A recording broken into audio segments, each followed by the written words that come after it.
Long before the first cities were said to rise, there are traces of shorelines where no sea should be, stones shaped where no tools were supposed to exist, and skies mapped before calendars had names. Why do the earliest civilizations appear already complete, as if they remembered something instead of inventing it? Why do floods, fires, and lost ages repeat across myths separated by oceans? Why are the beginnings of writing, mathematics, and astronomy missing their childhood? Why does history feel edited, not merely forgotten? Before we dive deeper, ignite that like button and prepare for the revelations to come. Tell me in the comments where you are listening from, what time it is there. And as always with our videos, the visuals are here to add context, but they aren't necessary to follow along. Thank you for always having our back. Prepare yourself, and let's dive in. Sometimes the past does not announce itself with ruins or monuments, but with a feeling that something is missing.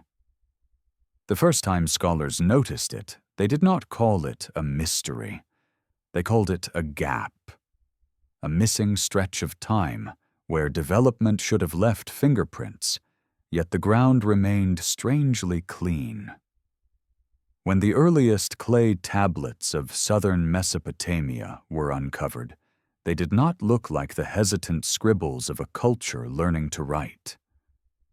They arrived already disciplined, symbols repeated with confidence, signs arranged not for storytelling but for accounting, astronomy, and law. Writing did not crawl into existence. It stood upright the moment it appeared. This alone would not have unsettled anyone. Human ingenuity can surprise. But the same pattern surfaced elsewhere. In Egypt, the earliest monumental stonework was not crude or experimental. The geometry was consistent, the proportions intentional, the alignments precise. It looked less like discovery and more like recall, as if the builders were following instructions whose logic they already trusted.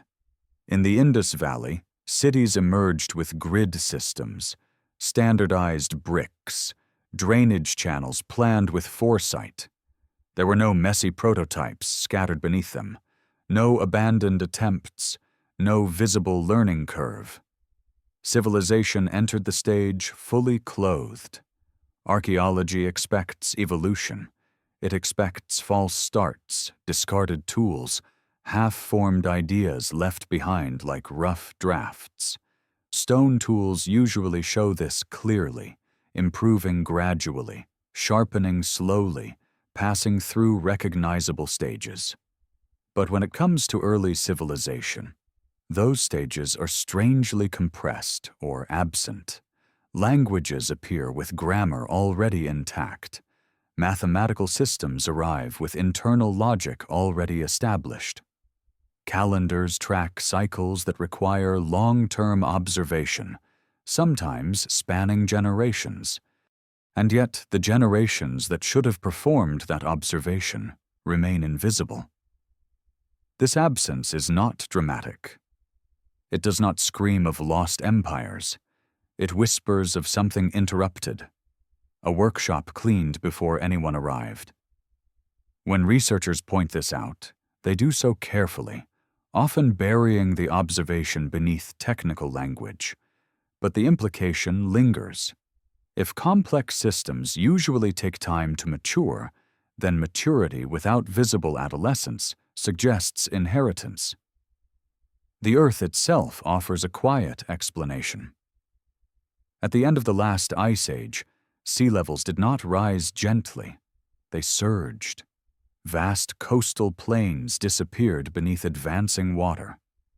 Regions that would have been ideal for early settlement, rich in resources, moderate in climate, were swallowed whole. Any communities living there would have vanished from the archaeological record almost completely. Stone structures might survive under sediment, but wood, earthworks, and woven knowledge would dissolve. What remains above water would be the fragments carried inland by survivors. Those survivors would not have arrived empty-handed. Knowledge travels lightly. It does not require buildings. It can survive in memory, in ritual, in habits repeated until their origins are forgotten. A group displaced by flooding might lose its cities but retain its understanding of measurement, orientation, or seasonal cycles. When stability returned, that knowledge could reappear, embedded in new forms, mistaken for innovation rather than survival. This possibility does not require a lost global civilization. It requires only disruption. Climate records show abrupt changes capable of fracturing populations within a few lifetimes. Sudden cooling, prolonged drought, rising seas, violent storms. These forces do not erase humanity, but they compress it, scattering groups, severing lines of transmission. In such conditions, knowledge becomes uneven. Some fragments survive. Others vanish entirely. The idea of repeated loss is not foreign to ancient thought. Many cultures spoke not of a single beginning, but of cycles. Worlds that rose and fell. Ages of light followed by ages of forgetting. These stories are often dismissed as metaphor, yet metaphor itself usually grows from experience. Even Plato, writing millennia ago, suggested that humanity had been destroyed and rebuilt multiple times, each cycle leaving survivors who remembered less than their predecessors. Modern science does not contradict this outright. Genetic studies reveal bottlenecks where human diversity sharply declined, suggesting moments when populations were reduced drastically before expanding again. Paleoclimatology confirms periods of environmental chaos capable of triggering such bottlenecks. What disappears during these events is not just people, but continuity. Continuity is fragile. It depends on stability, on institutions, on memory reinforced by writing or tradition. Remove stability, and continuity fractures. Remove it repeatedly, and history becomes a palimpsest, written over again and again, with earlier texts fading beneath newer ones. The earliest civilizations we recognize may not be the first attempts at complexity, but the first ones lucky enough to rebuild on ground that remained dry. There are places where this possibility feels less abstract. Submerged structures off modern coastlines defy easy classification. Some appear natural, others raise uncomfortable questions. Right angles beneath the sea, tiered formations at depths that correspond to ancient shorelines. These sites do not prove anything, but they resist dismissal. They suggest that human activity once occupied landscapes now lost. Inland, anomalies persist. At certain sites, monumental architecture appears earlier than expected, before agriculture in some cases. This reverses the traditional sequence, which assumes settled farming precedes large-scale construction. Instead, it hints at social organization existing independently of permanent agriculture, perhaps carried forward from earlier lifeways disrupted by environmental change. What binds these observations together is not certainty, but tension. A tension between what should be there and what is not. The missing scaffolding beneath early civilization is as telling as any artifact. It implies that the foundations were laid elsewhere, earlier, in contexts we no longer see. The past, in this view, is not a straight road, but a landscape repeatedly reshaped. Rivers change course, seas advance and retreat, forests rise and fall. Humanity adapts, forgets, remembers partially, adapts again. Each cycle leaves traces, but not evenly. Stone remembers better than soil. Myths remember better than monuments. absence becomes evidence, not of nothingness, but of erasure. If civilization feels older than its ruins, it may be because it is.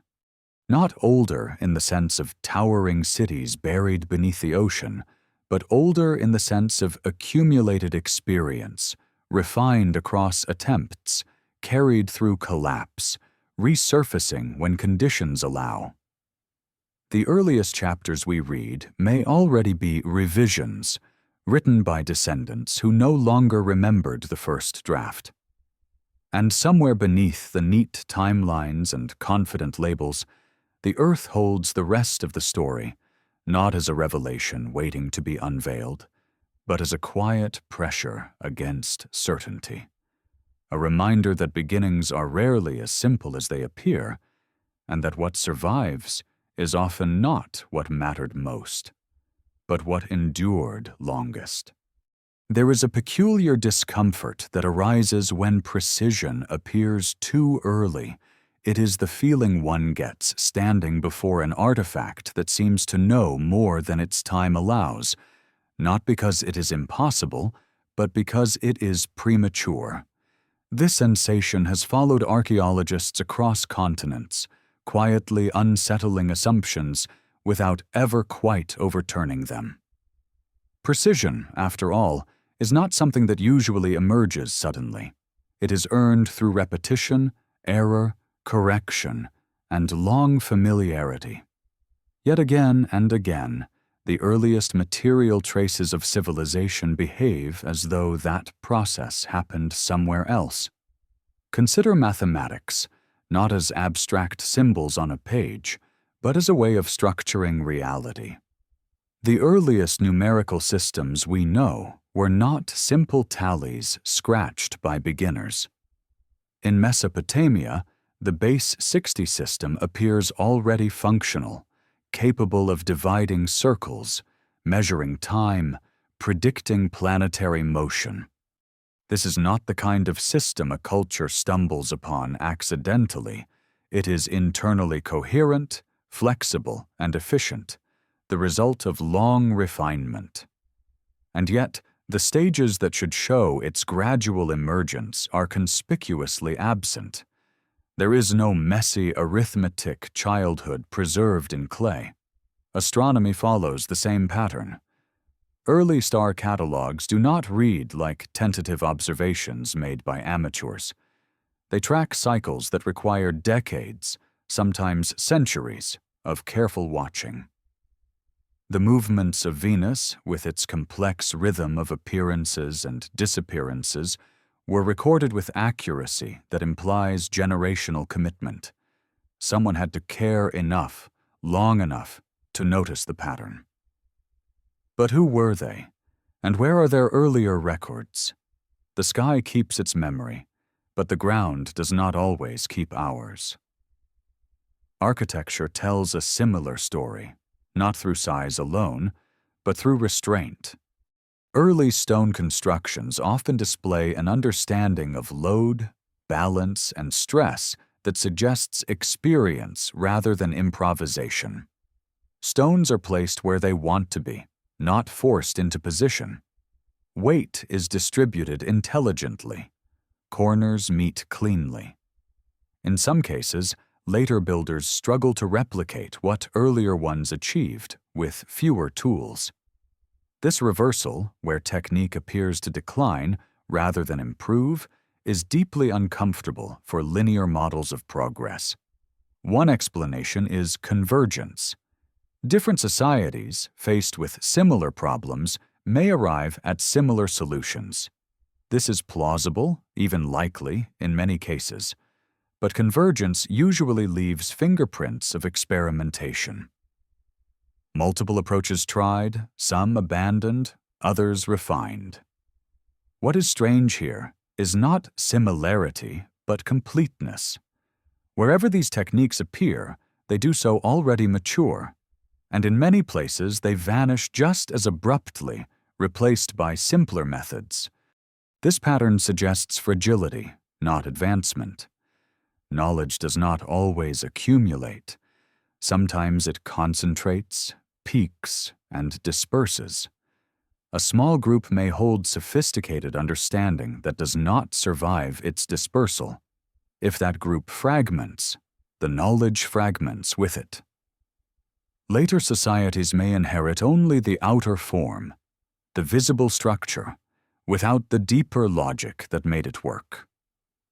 Oral transmission complicates this further. Much of what ancient people knew was never written down. It lived in practices, rhythms, seasonal movements, chants, and embodied skill. Such knowledge can be remarkably durable when communities remain intact. But when they are uprooted, oral systems are vulnerable. A song remembered without its context becomes ritual. A technique remembered without explanation becomes tradition. Over time, function fades, form remains. This helps explain why early civilizations often appear symbol-rich, but explanation-poor. They inherit motifs whose meanings are already ancient. Spirals, animals, geometric patterns recur across vast distances. These shapes are sometimes explained as universal expressions of the human mind, which may be partly true. But universality does not explain timing. Why do these symbols cluster around periods of transition, appearing with new societies as though carried forward from something older? Myth provides another layer. Not as literal history, but as compressed memory. Across cultures, stories speak of teachers who arrive after catastrophe, figures who bring knowledge of farming, writing, or law. They are often described as coming from elsewhere, sometimes from the sea, sometimes from the sky. These narratives need not imply supernatural beings. They may encode encounters between groups with different levels of knowledge, encounters remembered long after the social realities dissolved. If a displaced population carrying fragments of older systems encountered a society rebuilding after collapse, the exchange would feel transformative. Knowledge would appear suddenly. Its source, obscured by time, would become mythic. Over generations, the story would detach from history and attach to the cosmos. Environmental disruption makes such encounters plausible. When climate shifts compress populations, boundaries blur. People migrate, merge, adapt. Some carry memories others lack. But without institutions to preserve context, memory mutates. What survives is what can be ritualized, simplified, symbolized. The archaeological record is biased toward permanence. Stone lasts, metal endures. But many early technologies did not aim for permanence. Navigation, for example, leaves almost nothing behind. A people may cross oceans guided by stars, currents, and wave patterns, yet leave no trace beyond genetic footprints and scattered legends. When those traditions are interrupted, they vanish almost completely, forcing later cultures to rediscover them independently. The same may be true of environmental engineering. Managing water, soil, and fire does not always require monuments. It requires observation and restraint. Such systems can shape landscapes profoundly while leaving little durable evidence. When they collapse, forests reclaim fields, rivers erase channels, and the land appears natural again. Only careful analysis reveals the human hand that once guided it. If earlier civilizations prioritized harmony over monumentality, their disappearance would be almost total. Their knowledge might survive only as intuition, embedded in later practices whose origins are no longer recognized. Civilization, in that sense, would not be a staircase, but a tide, advancing and retreating, leaving deposits that are uneven and easy to misread. This reframes the discomfort surrounding early precision. It is not that ancient people achieved the impossible, It is that we may be seeing the visible tips of much longer processes whose foundations were erased. Precision without prototypes does not demand lost technology. It demands lost time. Time is the most fragile artifact. It erodes not only structures but sequences. When sequences are broken, effects survive without causes. We see the result, but not the road that led to it. History becomes a collection of endpoints mistaken for beginnings. In this light, the earliest civilizations are not anomalies. They are survivors. They emerge where continuity briefly held, where knowledge could crystallize again into cities, writing, and memory. What came before them may not have failed, but simply failed to leave a record that could endure catastrophe. The unease remains because this interpretation refuses closure. It does not replace one neat story with another. It leaves history open, porous, shaped by forces larger than any one culture, and it suggests that beneath the polished surfaces of our oldest ruins lies a deeper human story, not written in stone, but scattered across landscapes, bodies, and traditions, waiting to be recognized not as invention, but as return. There is a certain silence that follows catastrophe, not the loud silence of destruction itself, but the quiet that comes afterward, when what remains no longer remembers what was lost. This silence is not empty. It is filled with fragments that no longer know how they fit together. Archaeology is trained to listen for sound, for objects, structures, layers. But some of the most consequential losses leave behind almost nothing that can speak clearly. They erase context rather than matter. Geology tells us that the Earth is not a stable stage upon which human history gently unfolds. It is restless. Ice advances and retreats. Seas rise in pulses, not inches. Rivers jump their banks, then carve new paths entirely. Entire regions that once supported human life can vanish within a few generations. When this happens, it is not just settlements that disappear, but continuity itself. Knowledge depends on continuity. Without it, even sophisticated understanding can dissolve into habit or myth. At the end of the last glacial period, the planet entered a phase of rapid transformation. Melting ice sheets released enormous volumes of water into the oceans. Coastlines that had existed for thousands of years were erased. These were not marginal lands. They were some of the most resource-rich environments available to early human communities. Gentle slopes, access to fresh and salt water, abundant food. If complex societies ever formed early, these drowned landscapes are where they would most likely have existed. What happens to a culture when its homeland disappears beneath water? It does not leave behind ruins to be excavated. It leaves refugees, people forced inland or uphill, carrying what they can. They do not bring buildings, they bring practices, skills, stories, partial memories of systems that no longer function in the new environment. The sea does not preserve archives, it dissolves them. This makes coastal loss uniquely destructive to history. Inland settlements may be buried and later uncovered.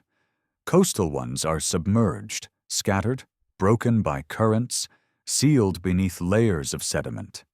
Even today, with advanced technology, exploring submerged landscapes is slow, expensive, and limited. Most of what lies beneath ancient shorelines remains unseen. The absence of evidence here is not suspicious. It is expected. Yet, even without direct access to those lost lands, indirect traces remain. They appear as discontinuities inland. sudden appearances of knowledge, cultural leaps that do not match the gradual pace of surrounding development. These are not proof of lost civilizations, but they are consistent with displacement. When people move suddenly, they reorganize. Old hierarchies collapse. Specialized knowledge concentrates in fewer hands. What was once common becomes rare. This concentration can create the illusion of sudden brilliance. A society that inherits fragments of older systems may appear remarkably advanced relative to its neighbors, but that advantage is fragile. Without the full ecological and social framework that originally supported the knowledge, it cannot always be sustained. Over time, the knowledge simplifies, ritualizes, or disappears altogether. This pattern helps explain why some of the most technically impressive achievements in ancient history appear early, then fade. Not because later people were less capable, but because they no longer had access to the full chain of understanding. They remembered the outcome, not the process. They could replicate form, but not principle. Myths of floods and destruction begin to look different through this lens. They are not records of a single event, but echoes of repeated loss. Cultures separated by vast distances tell stories of rising waters, of worlds swept away, of survivors who rebuild. These stories are not identical, but their structure is strikingly similar. They speak of forgetting as much as survival. Such myths persist because they encode lessons, not technical instructions, but warnings. The world is not permanent. Knowledge can vanish. What seems eternal is not. These stories endure because they remain relevant, not because they preserve exact details. In this sense, myth is not the opposite of history. It is what history becomes when detail can no longer survive. There are moments when archaeology brushes against this silence directly. Sites that seem intentionally buried. Structures covered not by accident, but by design. The reasons remain debated. Preservation, abandonment, ritual closure. But intentional burial suggests awareness of impermanence, a recognition that something is ending, and that covering it may be safer than leaving it exposed. When combined with environmental stress, such acts take on a different tone. They feel less like closure and more like retreat, a final attempt to preserve meaning when function is no longer possible. What is buried may not be intended for rediscovery. It may be intended to rest, waiting for a time that never arrives. The further back one looks, the more this pattern repeats. Cultural fluorescence followed by collapse, collapse followed by silence, silence followed by re-emergence elsewhere, not as continuation, but as reinterpretation. Each cycle reshapes what survives. Each disruption edits the story further. This does not require a grand lost civilization spanning the globe. It requires something far more ordinary and far more devastating. Instability, repetition, time. Over tens of thousands of years, even modest societies can vanish completely if their environments fail and their materials do not endure. The archaeological record favors stone, metal, and bone. It disfavors wood, fiber, earth, and sound. It favors permanence over process. If earlier societies organized themselves around practices that left minimal durable trace, they would be nearly invisible to us. Their influence would appear only indirectly, in sudden competencies, in borrowed symbols, in inexplicable alignments. The silence that follows catastrophe is therefore selective. It does not erase everything. It erases context. It leaves behind effects without explanations. When later scholars encounter these effects, they are tempted to treat them as beginnings. But beginnings rarely look so confident. They hesitate. They stumble. They leave mess behind. What we see instead are polished fragments, like the final chapters of books whose opening pages are gone. We read them as origins because we have nothing else to read. The earlier pages did not survive the flood, the fire, the ice, or the long, grinding patience of erosion. This perspective does not diminish the achievements of ancient civilizations. It deepens them. It places them within a longer human struggle to remember, to rebuild, to reassemble meaning from what survives. It suggests that brilliance is not always born. Sometimes it is recovered. And in the long silence that follows each collapse, the earth keeps its own record, not of names or dates, but of disruption, of layers laid down suddenly, of coastlines erased, of forests drowned. These records do not tell us who lived there, but they tell us that worlds ended. Between those endings and the civilizations we know lies a stretch of time that refuses to speak clearly. Not because nothing happened, but because too much happened too quickly. And in that silence, the past does not disappear. It waits, fragmented, misunderstood, pressing gently against the edges of certainty, reminding us that history is not only what we find, but also what the world was never able to keep. There is a subtle shift that occurs when one stops looking for ruins and begins listening for patterns. Not patterns carved into stone, but those embedded in repetition itself. Across continents and across deep time, certain ideas return with an insistence that feels almost deliberate. They do not announce themselves as facts.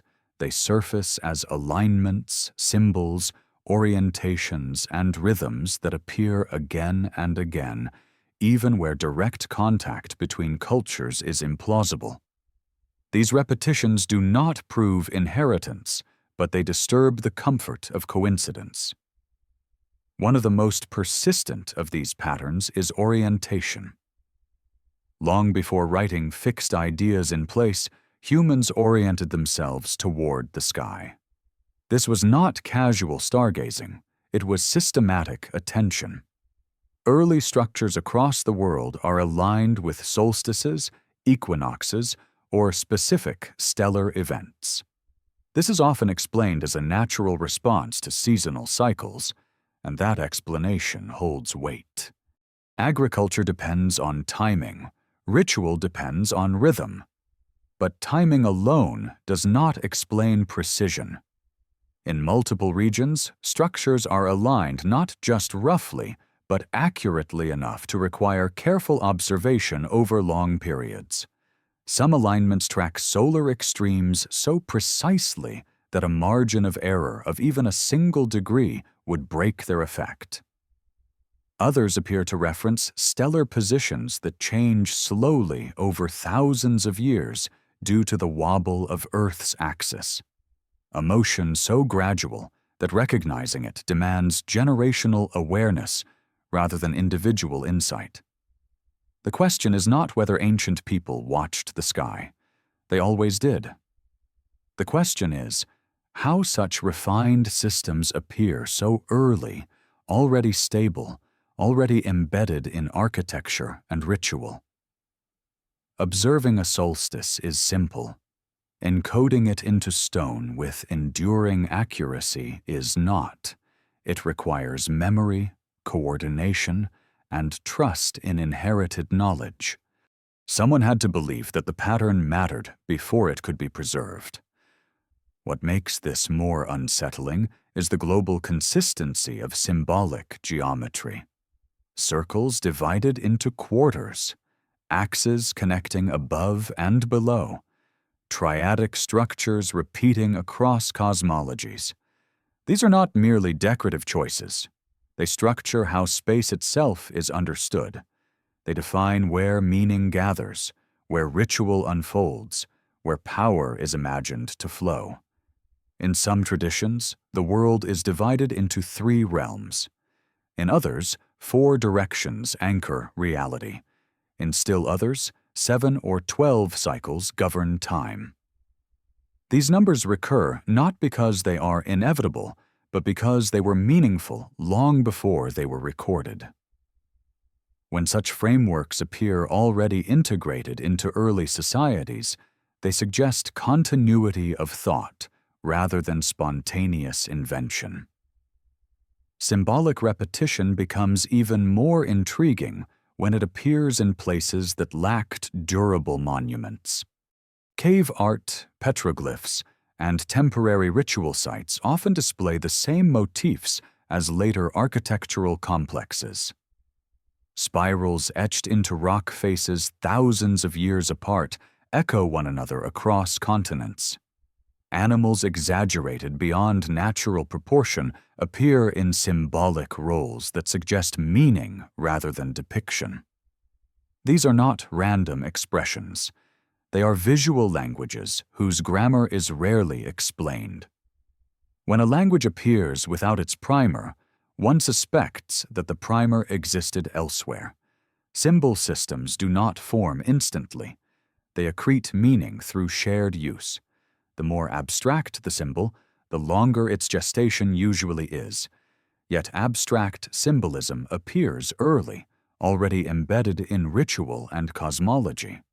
This implies that its roots extend deeper than the contexts in which we find it.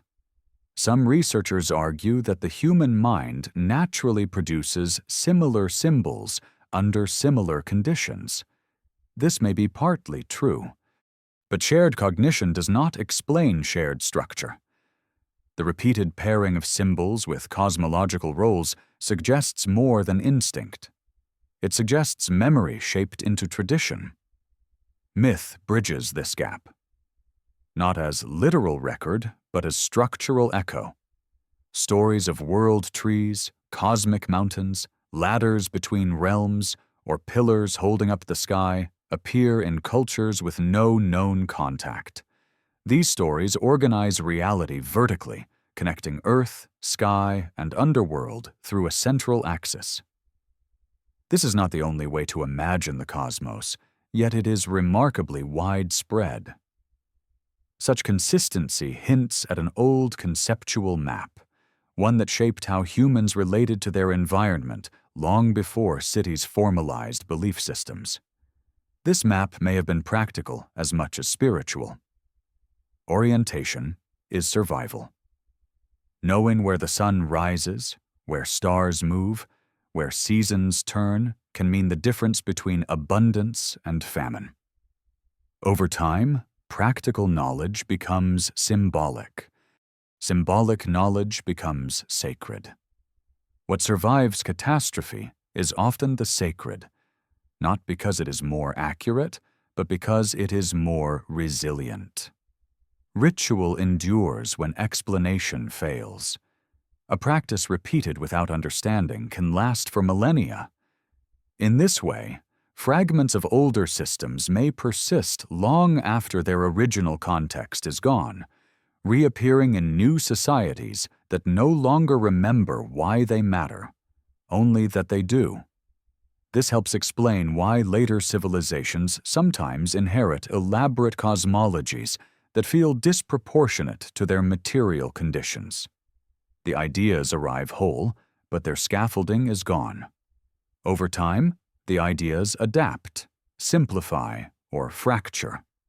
Different cultures emphasize different pieces, unaware that those pieces once belonged to a larger framework. Even language reflects this fragmentation. Certain metaphors recur globally: light as knowledge, darkness as forgetting, height as transcendence, depth as origin. These associations are not arbitrary. They reflect how early humans oriented themselves in the world. But when such metaphors align with architectural and cosmological structures across cultures, they suggest inheritance rather than coincidence. The difficulty lies in proof. Patterns are not artifacts. They cannot be dated precisely. They resist excavation. They live in relationships rather than objects, yet they exert pressure on interpretation. They ask whether the human story is best understood as a sequence of isolated inventions or as a long conversation interrupted repeatedly by forces beyond our control. If earlier civilizations existed in forms that did not prioritize permanence, their legacy would look exactly like this: scattered symbols, shared orientations, conceptual frameworks without clear origins, a world where meaning survives more reliably than matter. In such a world, history becomes less about beginnings and more about resurfacing. Ideas do not always die when societies collapse. They drift. They embed themselves in practices that later cultures reinterpret. What looks like independent creation may instead be recognition, a sense that something fits because it has fit before. This does not make the past mysterious for its own sake. It makes it layered. It suggests that beneath the civilizations we name and date lies a deeper stratum of human experience, one that shaped how we see the sky, the land, and ourselves long before memory learned how to write itself down. And as these patterns continue to repeat, quietly and persistently, they do not demand belief. They invite patience. They ask us to consider that the oldest inheritance humanity carries may not be found in ruins at all, but in the invisible architectures of thought that continue to guide us, even when we no longer remember where they came from. There is a strange inversion that appears again and again when examining the deepest layers of human achievement. Instead of simplicity giving way to complexity, one sometimes finds complexity giving way to simplicity. Techniques emerge at a level of refinement that later generations struggle to reproduce, not because they lack intelligence or resources, but because the chain of understanding has been broken. This inversion unsettles the assumption that progress always moves forward. It suggests that loss may be as fundamental to history as discovery. Stonework provides one of the clearest examples. In several ancient regions, the earliest phases of construction display a precision that feels almost excessive. Massive blocks are shaped to interlock with irregular geometries, fitted so tightly that centuries of seismic activity fail to loosen them. These stones do not rely on mortar. Their stability comes from an understanding of weight, balance, and friction that is both subtle and unforgiving. Later builders, even when equipped with more advanced tools, often abandon these techniques in favor of simpler stacking methods. The usual explanation points to labor. Such precision is time-consuming and requires coordination. As societies grow, efficiency becomes more valuable than perfection. This explanation is reasonable, but it does not fully account for the disappearance of knowledge. Even when later cultures had the means to continue such techniques, they often did not. The method fades, not because it is inferior, but because it is no longer understood in its entirety. This pattern appears beyond architecture. Early drilling techniques in hard stone leave behind cylindrical cores marked with spiral grooves so regular that they imply controlled, continuous motion. The tools that produced them remain debated. What matters here is not the mechanism, but the result. The technique appears suddenly, produces exceptional results, then vanishes. Later generations seem unaware of how it was done, even when they value the outcome. Metallurgy follows a similar rhythm. Some of the earliest metal artifacts display a mastery of alloying and shaping that suggests long familiarity. Gold objects from early contexts are thin, symmetrical, and precisely formed. These are not accidental achievements. They require understanding of heat, material behavior, and patience.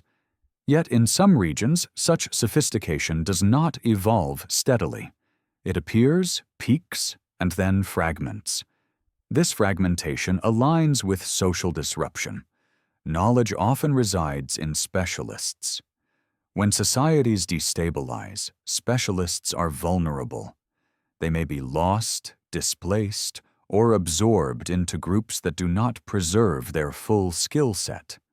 What survives is often the visible product, not the invisible method. Over time, imitation replaces understanding. Water management tells a similar story. Some of the earliest known hydraulic systems are extensive, subtle, and deeply integrated into their environments. Underground channels transport water across long distances with minimal loss. Drainage systems regulate flow with foresight rather than reaction. These systems are not experimental. They are mature. Yet in many cases, when they fail or are abandoned, later populations struggle to recreate them.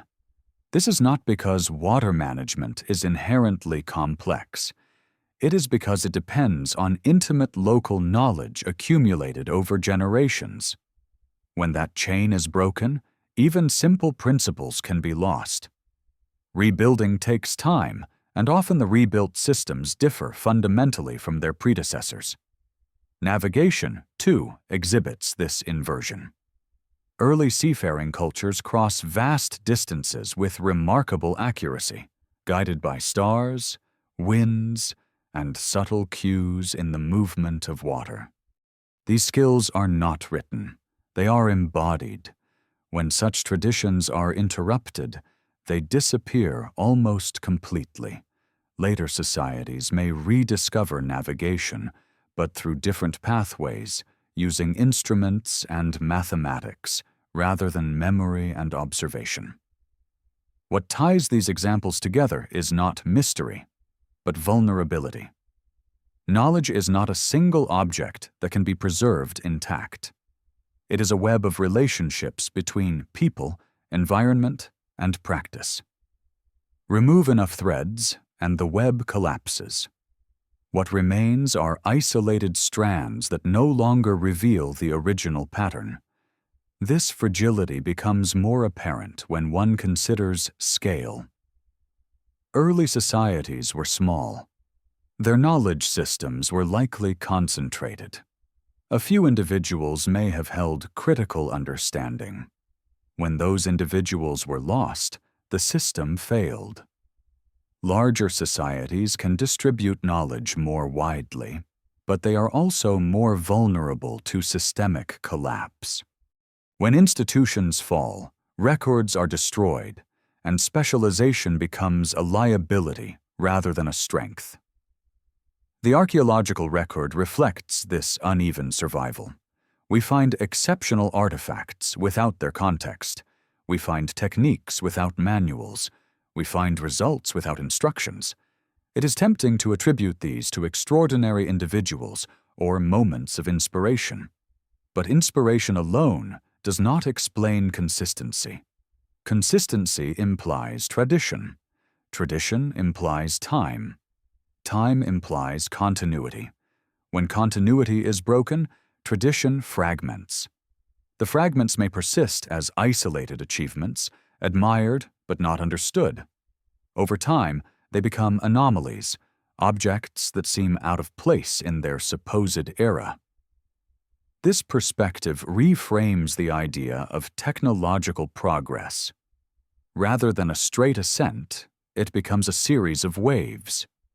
Each wave carries knowledge forward, then breaks, leaving debris scattered along the shore. Later waves may carry different knowledge, sometimes overlapping, sometimes not. The shoreline becomes crowded with artifacts from different moments, easily mistaken for a single timeline. The danger lies in misreading this shoreline. If one assumes that everything found together belongs together, one may compress history artificially. Sophisticated techniques may appear to emerge too early because their earlier contexts are gone. Simpler methods may appear later, not because they are improvements, but because they are all that remains. This does not mean that ancient people possessed hidden technologies identical to modern ones. It means that they developed solutions suited to their environments, solutions that could be lost when those environments changed or when social structures collapsed. The loss of such solutions does not imply regression of intelligence. It implies the fragility of memory. In this light, the most impressive achievements of early civilizations are not their monuments, but their resilience. They rebuilt with what they remembered. They adapted fragments into new systems. They preserved meaning even when method failed. Civilization, then, is not defined by uninterrupted progress, but by repeated recovery. Each recovery leaves its own mark. Some emphasize precision, others emphasize efficiency. Some build with stone, others with earth. Each reflects not just capability, but inheritance. The uneven distribution of knowledge across time is not an anomaly. It is the natural result of a species learning under unstable conditions. And as these patterns repeat, they quietly undermine the idea that history moves in one direction. They suggest instead that humanity advances through remembering and forgetting, through mastery and loss. The past we see is not a full record of what was achieved, but a partial archive shaped by what survived.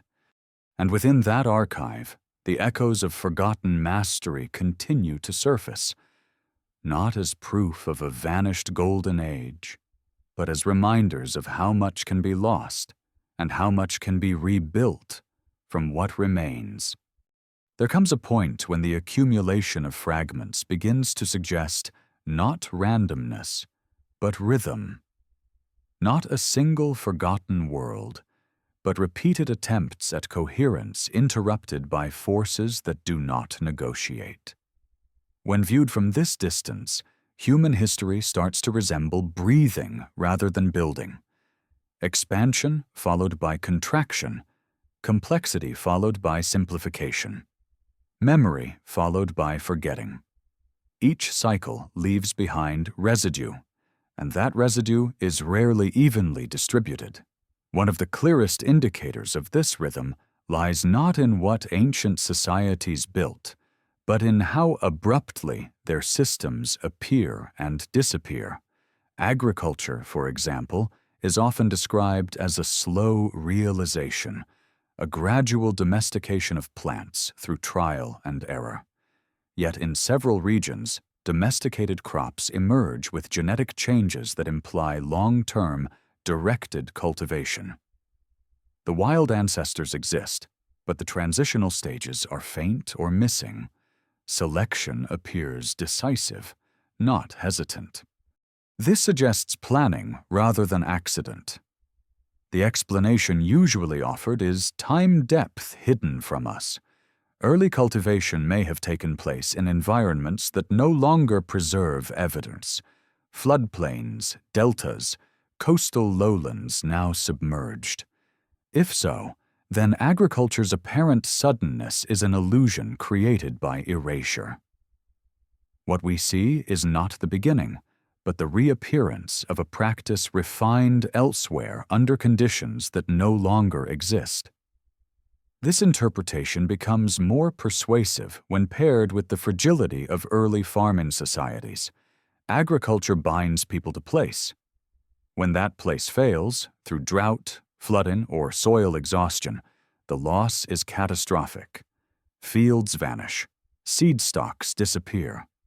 Knowledge that depended on local conditions becomes useless overnight. Survivors may remember that planting works, but forget how, or why, or when. When agriculture re-emerges later, it may look new, even if it is not.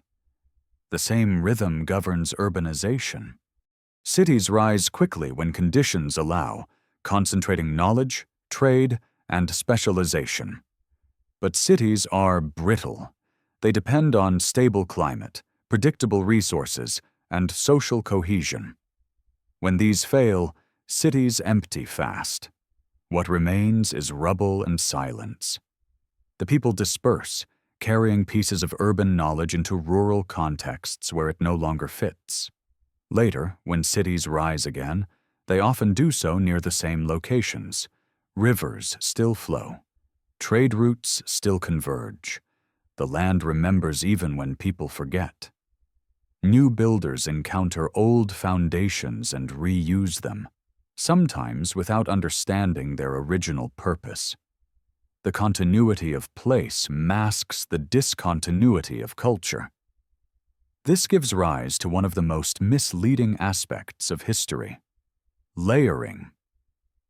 When multiple civilizations occupy the same site across millennia, their remains stack. Later observers may mistake proximity for continuity. But physical closeness doesn't guarantee intellectual inheritance. Entire worldviews can vanish between layers, leaving only stone to suggest persistence. Writing itself is subject to this rhythm. Scripts appear, evolve, disappear, and reappear in new forms. Literacy can be lost within a few generations if institutions collapse. When writing returns, it often bears no direct relationship to what came before, even if it serves similar functions. The act of recording is easier to reinvent than the systems of meaning that give records value. This raises a subtle point. Civilization is not defined by any single technology. It is defined by coordination, the ability to synchronize knowledge across time and space. When coordination fails, complexity collapses rapidly. Rebuilding does not restore what was lost. It produces something adjacent, shaped by memory but constrained by absence. Myth steps into this gap. When explanation fails, story persists. Stories compress time. They blur cycles. They preserve structure when detail is gone. A flood story does not record sea levels. It records rupture. A tale of lost ages does not catalog dates. It preserves the sense that forgetting has happened before. This is why myths of cycles appear so consistently. They are not scientific theories. They are mnemonic devices, ways of carrying the awareness of impermanence forward when facts cannot survive. In this sense, myth is not evidence of lost civilizations. It is evidence of repeated loss. Genetic data aligns quietly with this view. Population bottlenecks, expansions, and replacements appear throughout prehistory. These are not smooth migrations. They are disruptions. Each bottleneck represents not just a reduction in people, but in cultural diversity. Skills vanish. Languages disappear. Entire ways of understanding the world collapse into silence. What survives such bottlenecks is often what is easiest to transmit. Simple tools, core rituals, symbolic frameworks, complex techniques that require apprenticeship and stable conditions are more vulnerable. Over time, this selection shapes the archaeological record, favoring robustness over sophistication. This explains why some ancient practices appear surprisingly refined while others seem absent. It is not that refinement was rare. It is that refinement was fragile. It required continuity, and continuity was repeatedly broken. From this perspective, humanity does not move from ignorance to knowledge in a straight line. It oscillates between knowing and losing. Each generation inherits not the sum of all previous knowledge, but whatever survived the last disruption. Innovation fills some gaps. Memory fills others. Together they create the illusion of steady progress. But beneath that illusion lies a different story, one in which the past is not a ladder, but a landscape shaped by erosion. Peaks of achievement rise, only to be worn down. Valleys fill with sediment. New peaks form elsewhere, sometimes higher, sometimes not. Over long spans of time, the shape changes completely. This landscape view helps reconcile the contradictions that trouble early history.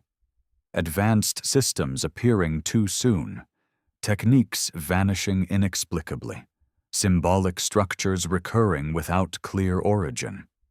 These are not errors in the record. They are features of a world where collapse is normal. The question, then, is not why earlier civilizations disappeared without trace. It is why we expect them to have left one. Survival bias shapes everything we know. We see what endured, not what mattered most. We study what fossilized, not what functioned. Civilization, in this sense, is less a monument than a pulse. It beats, falters, resumes. Each beat carries echoes of the last, distorted but recognizable. The past does not vanish. It dissolves into patterns, into habits, into assumptions we mistake for originality. And as these patterns repeat, they do not demand belief in a lost golden age. They ask for humility. They remind us that our own systems are no less fragile than those that came before. That knowledge, no matter how advanced, is always one disruption away from becoming myth. And that the deepest inheritance humanity carries may not be what we build, but what we manage again and again not to forget. When the lens shifts from artifacts to memory itself, another pattern becomes visible, one that does not sit comfortably within timelines or layers of soil. Memory does not behave like stone. It does not preserve shape under pressure. It stretches, compresses, and reconfigures itself to survive. What remains after long periods of disruption is rarely accurate, but it is rarely meaningless. In the deep past, memory was not stored in books or buildings. It lived in bodies, in repetition, in stories carried across generations that could not afford to forget everything at once. This is why some of the most persistent traces of earlier worlds appear not as technologies, but as ways of thinking. Certain assumptions about order, balance, and orientation recur even when cultures share nothing else. The belief that the world is structured rather than chaotic, that time moves in cycles rather than straight lines, that human action must align with forces larger than itself. These ideas are not discoveries in the modern sense. They are inheritances shaped by experience and preserved because they remain useful. In many early societies, knowledge was not separated into categories. Astronomy was not distinct from ritual. Architecture was not separate from cosmology. Agriculture was bound to myth. This integration made knowledge resilient. When one element failed, others could still carry fragments forward. A calendar could survive as a festival. A star map could survive as a story. A principle of balance could survive as a moral code. When later civilizations inherited these fragments, they often treated them as origins. But origins rarely arrive so entangled. Entanglement suggests duration. It suggests that ideas had time to weave themselves together before being pulled apart by collapse. The persistence of sacred numbers illustrates this. Certain quantities recur across cultures not merely as counts, but as structuring principles. time divided into repeating segments, space organized around fixed directions, ritual cycles aligned with celestial patterns. These systems appear already coherent when they enter the historical record. They do not read like experiments. They read like conventions. Conventions imply prior agreement. Agreement implies community. Community implies continuity. When continuity breaks, conventions can persist without explanation. They become tradition. Tradition can survive ignorance. Explanation cannot. This distinction matters. It explains why some societies maintain complex ritual systems long after their practical function has faded. The form remains because it holds identity together. The meaning shifts because the original context is gone. Over time, the ritual becomes opaque, yet its structure still reflects an older logic. Language behaves in a similar way.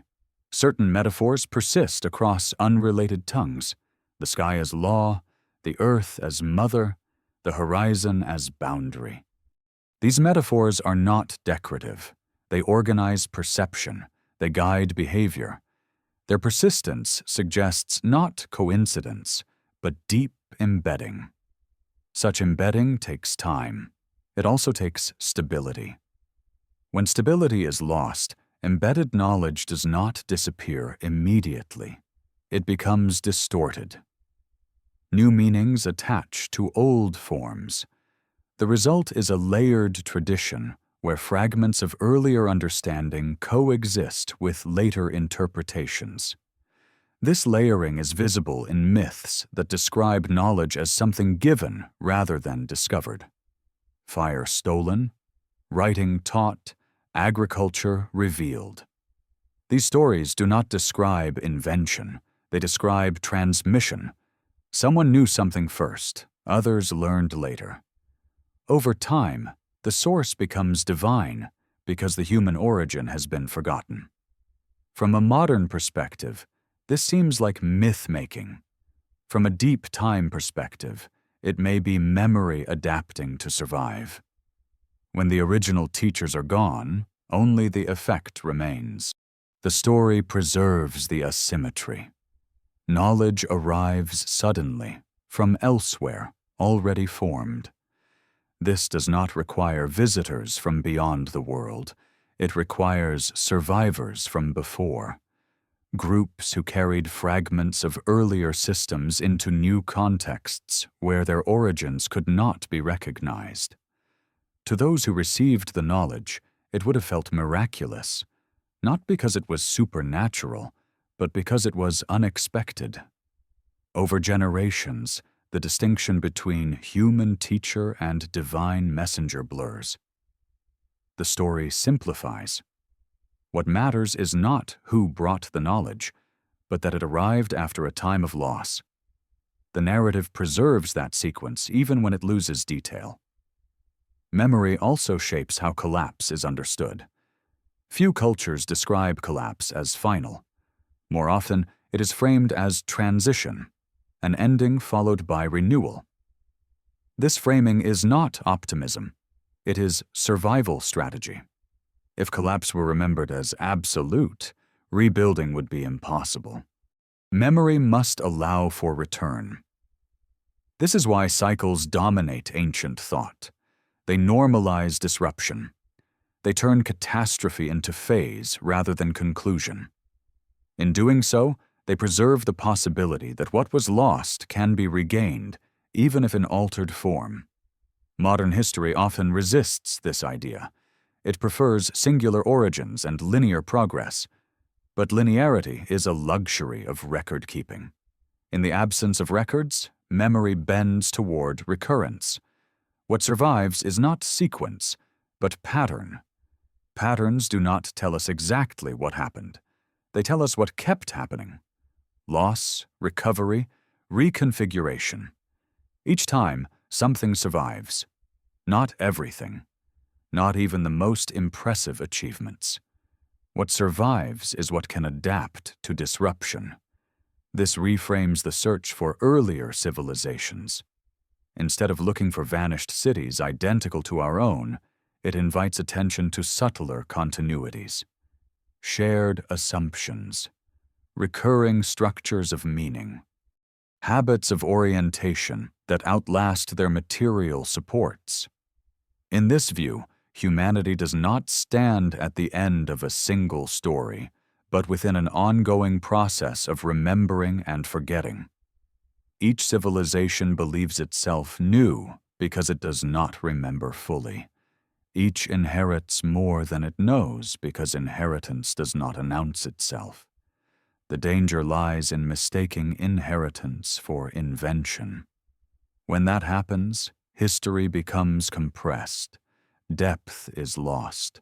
The long struggle to preserve understanding through instability is flattened into a narrative of sudden brilliance. But brilliance rarely appears from nothing. It gathers, it condenses, it emerges where conditions briefly allow continuity to reassert itself. When those conditions fail, brilliance scatters again, leaving only traces. Memory is the medium through which this scattering occurs. It does not preserve truth perfectly. It preserves what can survive pressure. In that sense, memory is less a record than a filter. What passes through that filter shapes every civilization that follows, not as explicit knowledge, but as orientation, as intuition, as a sense that the world has order, that time has rhythm, that collapse has happened before. These intuitions guide rebuilding even when their origins are forgotten. They whisper that humanity has been here before, not in the same form, not with the same tools, but with the same need to make sense of a world that does not stay still. And as long as those whispers persist, the past is never entirely gone. It lives on, not in monuments or dates, but in the deep structure of how humans think, organize, and rebuild. Civilization, then, is not a single ascent, but a long conversation with memory itself, spoken in fragments, interrupted often, but never fully silenced. There is a quiet moment when patterns stop feeling accidental and begin to feel directional, as though they are pointing rather than repeating. This sensation does not arise from any single artifact or myth, but from the way multiple lines of evidence converge toward the same unresolved center.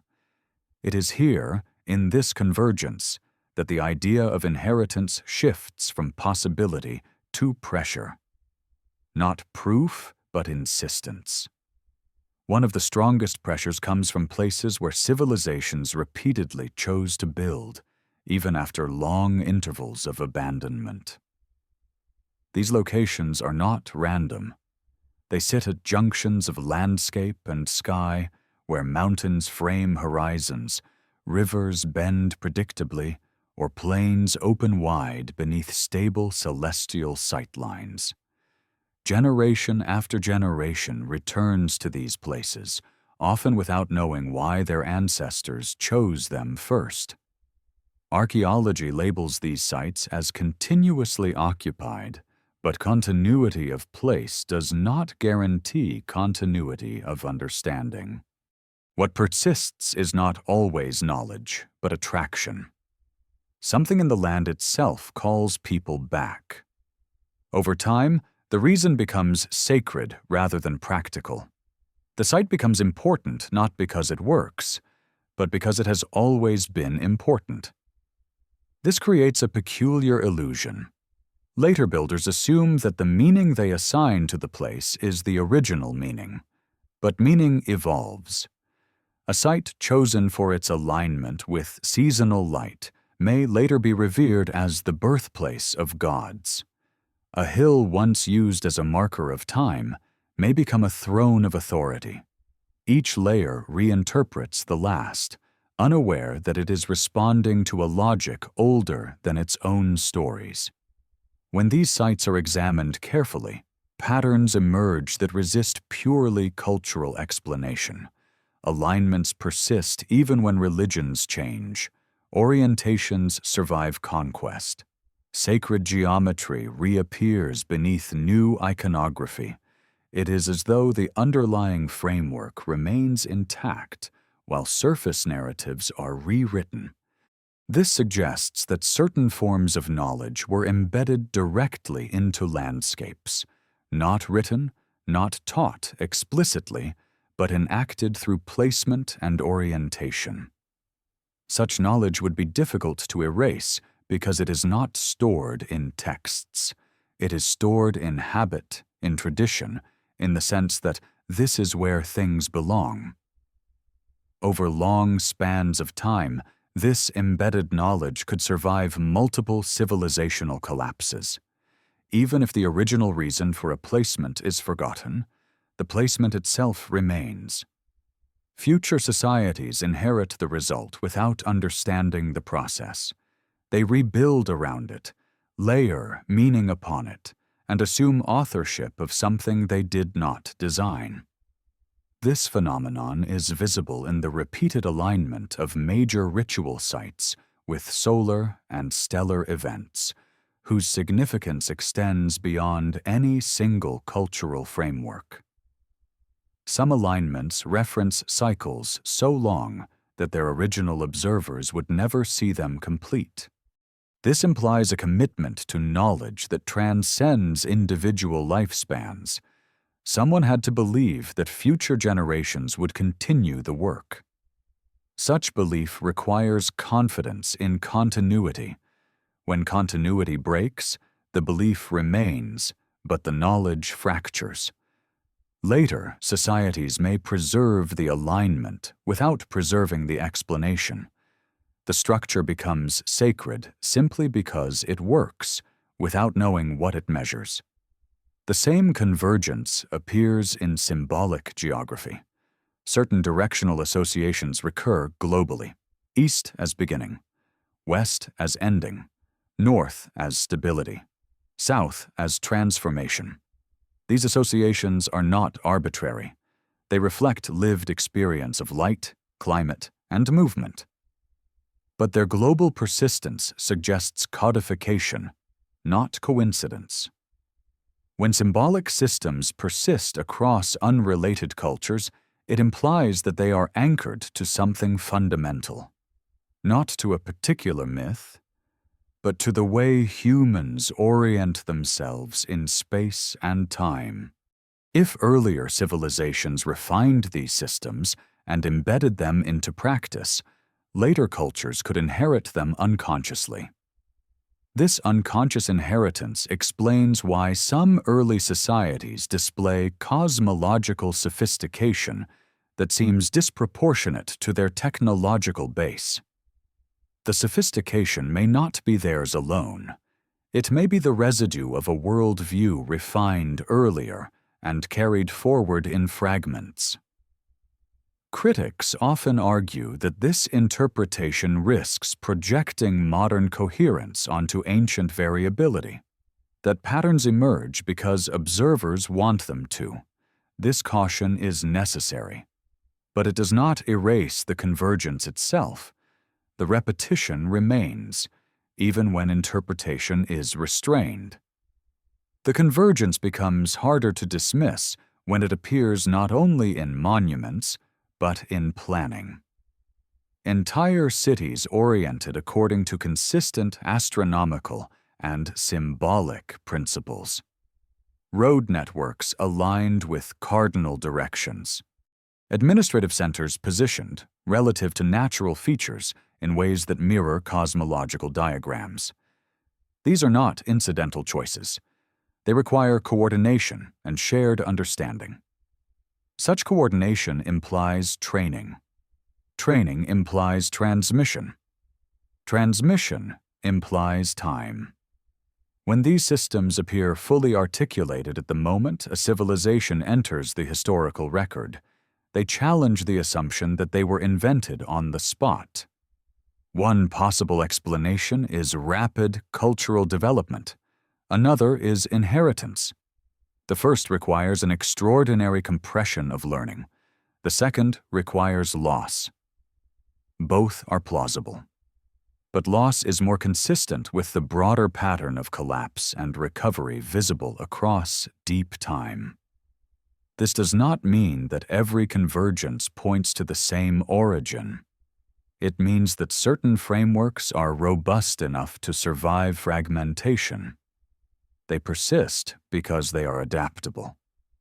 They can be reinterpreted without losing their structure.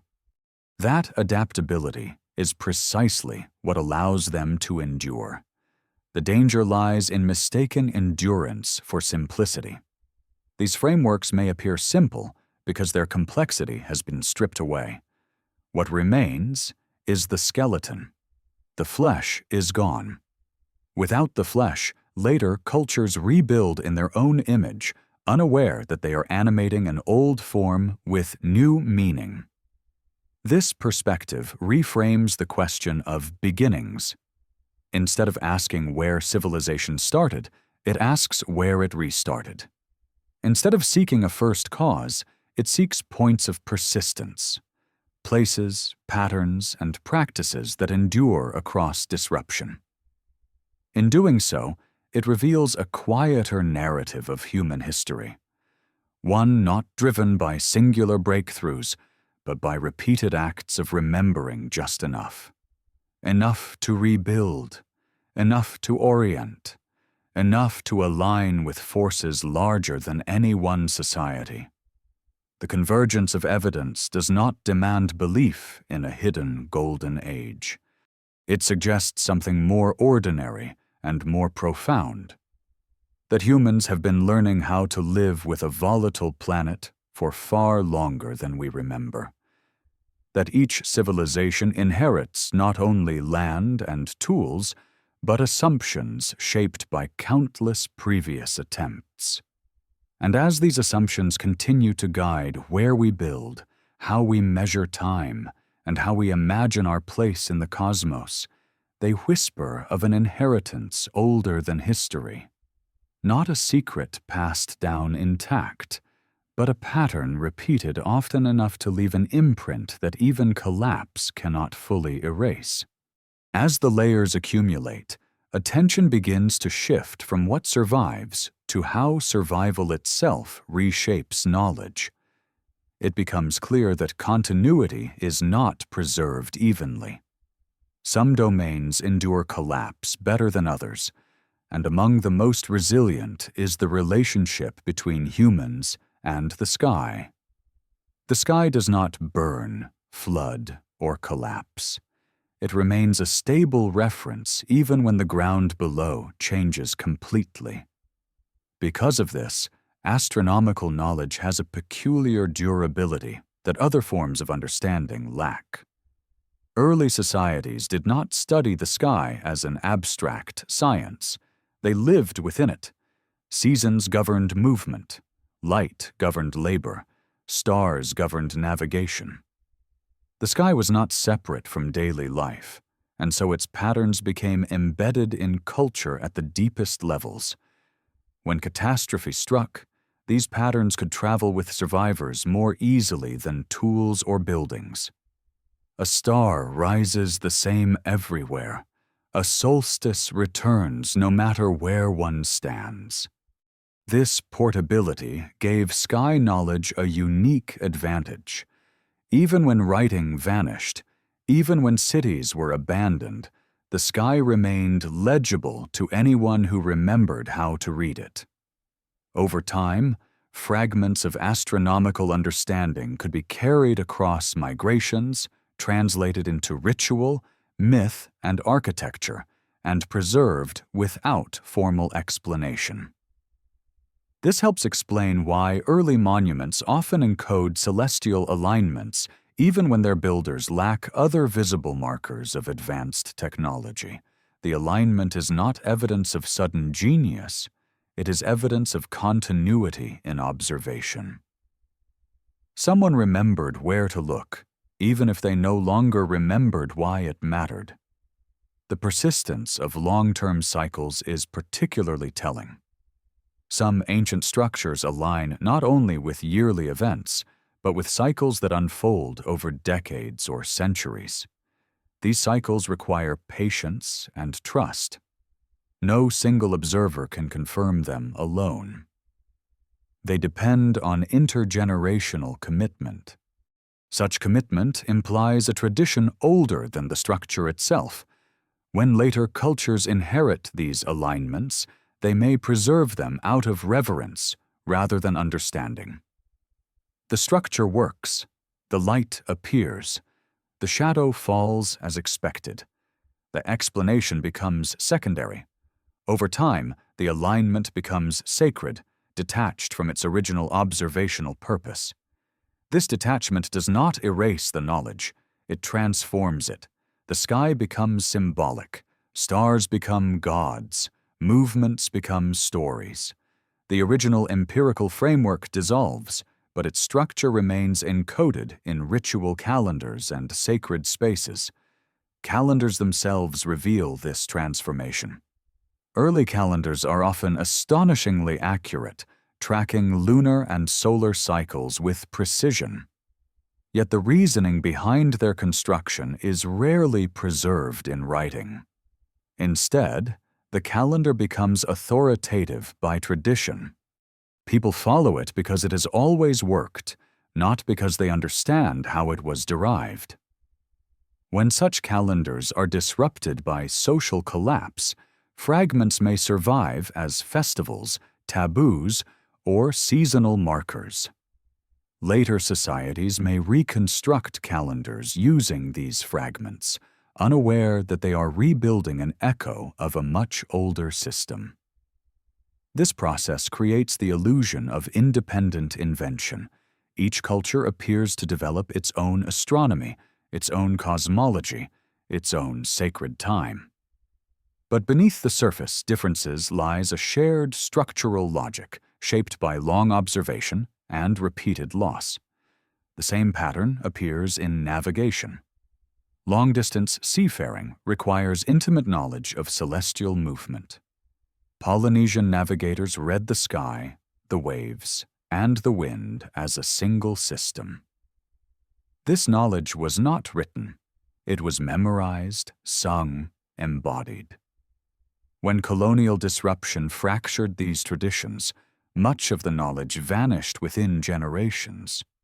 What survived were fragments, star names, directional associations, ritual voyages.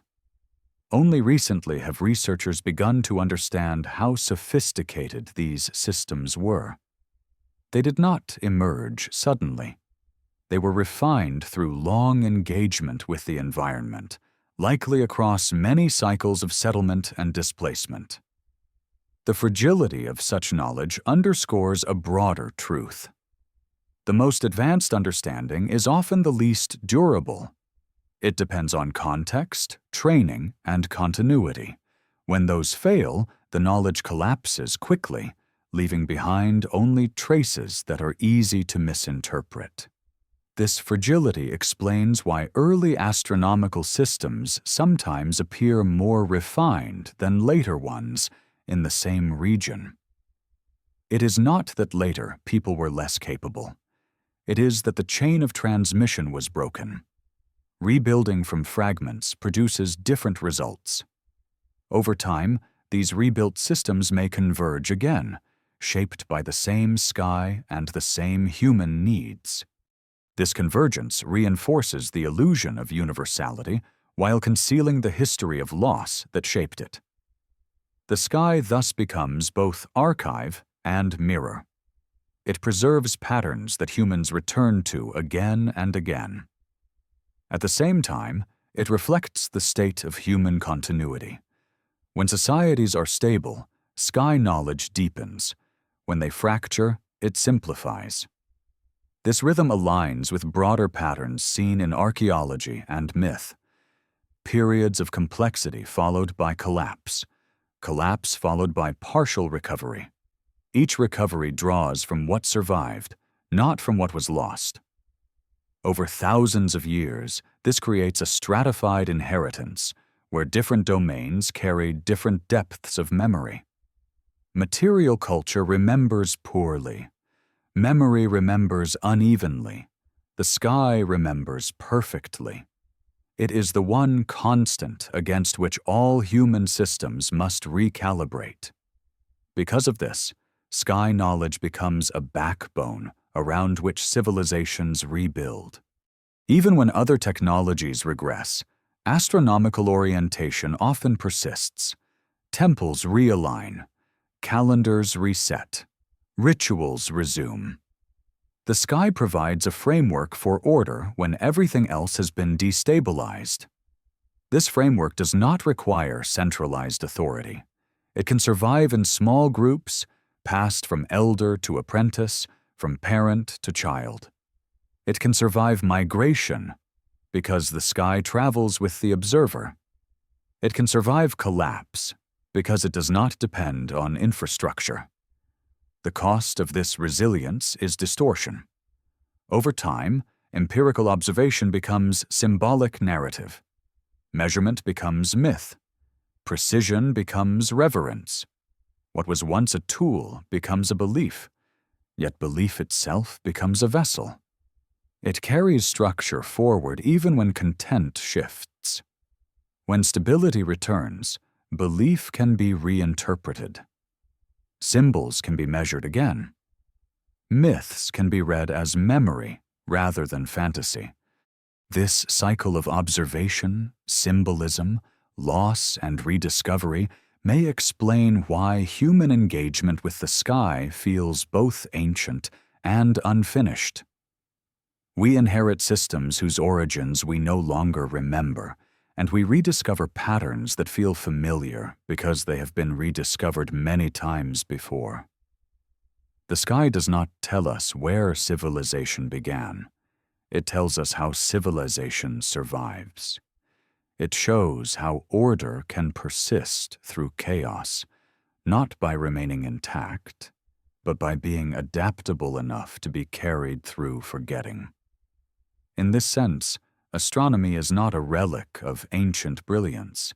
It is a record of endurance. A testament to the ways humans have repeatedly reassembled meaning from fragments, guided by a sky that never stopped offering itself as a reference, even when the world below was rewritten entirely. As attention turns from the sky back to the ground, another quiet contradiction emerges. The more carefully ancient landscapes are examined, the less natural many of them appear. Forests once assumed to be untouched reveal signs of deliberate shaping. Plains thought to be wild show patterns of planting, burning, and water control that unfold over centuries. What looks like nature often turns out to be memory disguised as ecology. This realization has altered how archaeologists understand early societies. Complexity does not always announce itself through stone walls or written laws. Sometimes it embeds itself into soil, vegetation, and hydrology. These forms of knowledge are among the easiest to lose and the hardest to recognize once lost. When they disappear, the land slowly reverts, erasing visible traces while preserving subtle signatures that only careful study can detect. In several regions, soil composition tells a story that architecture does not. Layers enriched with charcoal, organic matter, and nutrients point to long-term cultivation strategies that required planning and restraint. Such soils are not accidental. They reflect understanding of cycles, regeneration, and balance. Creating them takes generations. Maintaining them requires continuity. When that continuity breaks, the land changes, but the soil remembers. These engineered landscapes challenge the idea that early civilizations must be defined by monuments. A society that invests in soil rather than stone leaves a different archaeological footprint. Its achievements are absorbed into the environment rather than standing against it. When such a society collapses, its disappearance looks like absence rather than ruin. Water systems reveal a similar pattern. Ancient channels, reservoirs, and underground conduits sometimes span distances and terrains that seem excessive for small populations. These systems often work with gravity and geology rather than against them, suggesting intimate local knowledge accumulated slowly. When maintained, they appear effortless. When abandoned, they fail silently, filling with sediment, vanishing beneath vegetation. Later societies encountering these remnants may reuse them without understanding their design. Over time, partial repair replaces full maintenance. Eventually, the system collapses entirely, leaving behind only fragments that appear puzzling or insignificant. The original knowledge, once distributed across a living network of practice, becomes unrecoverable. Fire management offers another example. Controlled burning has shaped ecosystems across continents for millennia. These practices were once dismissed as primitive. Modern ecology now recognizes them as sophisticated methods of maintaining biodiversity, reducing catastrophic fires, and directing animal movement. Such systems depend on precise timing and restraint. They cannot survive disruption easily. When colonization or climate change interrupts these practices, landscapes change dramatically. Forests thicken unnaturally, fires become more destructive. What was once balance becomes instability. Yet the original practitioners left little behind that resembles civilization in the conventional sense. Their legacy lives in patterns of regrowth and absence. These forms of environmental knowledge rarely survive collapse intact. They are place-specific and experiential. Written instruction cannot replace lived familiarity. When people are displaced, the knowledge loses relevance and fades. When it reappears elsewhere, it must be reinvented. This reinvention contributes to the illusion of progress. Later societies may rediscover techniques once known, believing them new because memory of the earlier iteration is gone. Over deep time, cycles of discovery and rediscovery stack atop one another, flattening history into a misleading ascent. The difficulty lies in recognition. Archaeology excels at identifying durable objects. It struggles with processes. Landscapes shaped by long-term human intention can appear accidental unless one knows what to look for. As methods improve, more such landscapes are being identified, forcing a reconsideration of how many complex societies may have existed without leaving cities behind. This reframing dissolves the boundary between civilization and environment. It suggests that some societies expressed complexity not through domination of nature, but through negotiation with it. Their success lay in invisibility. Their failure lies in our inability to recognize them. When such societies collapse, they do so quietly. There are no toppled statues, no burned palaces. People disperse, practices stop, forests reclaim fields, rivers alter course. Within a few generations, the land appears untouched again. Only subtle chemical traces and irregular growth patterns hint at what once was. This quiet disappearance complicates the search for earlier cycles of civilization. If one expects stone and writing, one will miss societies that built with earth, water, and time. If one expects hierarchy and monuments, one will overlook systems based on distributed knowledge and balance. These systems may have been widespread precisely because they were sustainable. They could endure for long periods without expansion. But sustainability does not guarantee resilience to abrupt disruption. Climate shifts, disease, or forced migration can dismantle such systems quickly, leaving behind little that archaeology traditionally values. What survives such collapses is not infrastructure, but fragments of practice. A planting technique remembered imperfectly. A seasonal ritual detached from its ecological function. A story explaining why the land must be treated a certain way long after the reason is forgotten. Over time, these fragments may be absorbed into new cultural frameworks. Their origin is obscured, their function altered, yet their presence shapes behavior in ways that feel intuitive rather than learned. This intuition is one of the most enduring inheritances of the past. Humans often act according to patterns they cannot explain, preferences for certain settlement locations, ritual timing aligned with environmental cycles, symbolic associations tied to landscape features.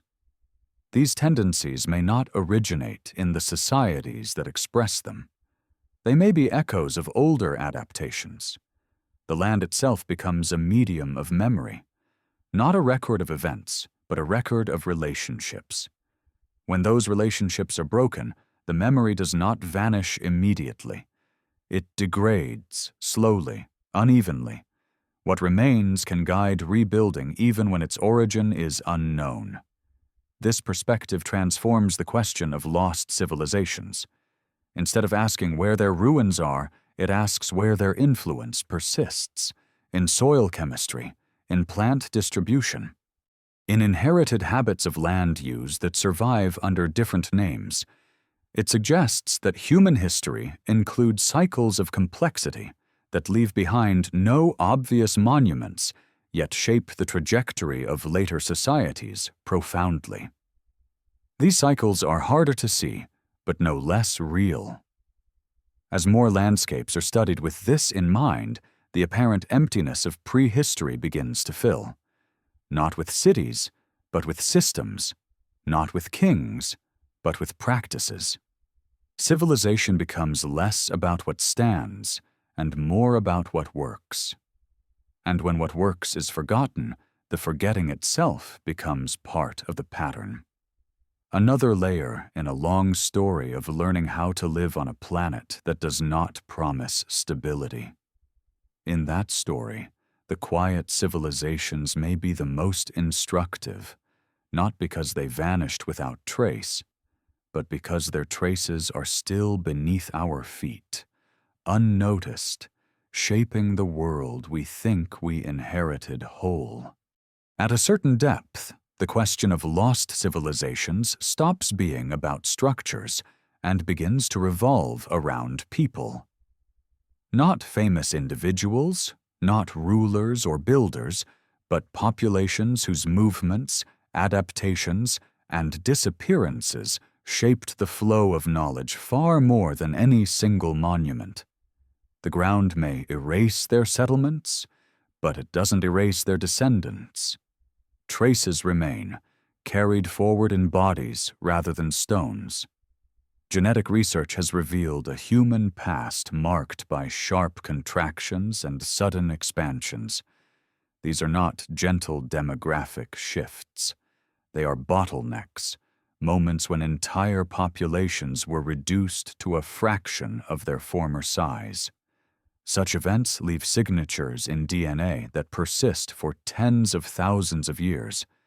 They tell a story of survival under extreme pressure, of worlds narrowed suddenly, then slowly repopulated. What genetics does not record is culture. When a bottleneck occurs, it does not simply reduce numbers.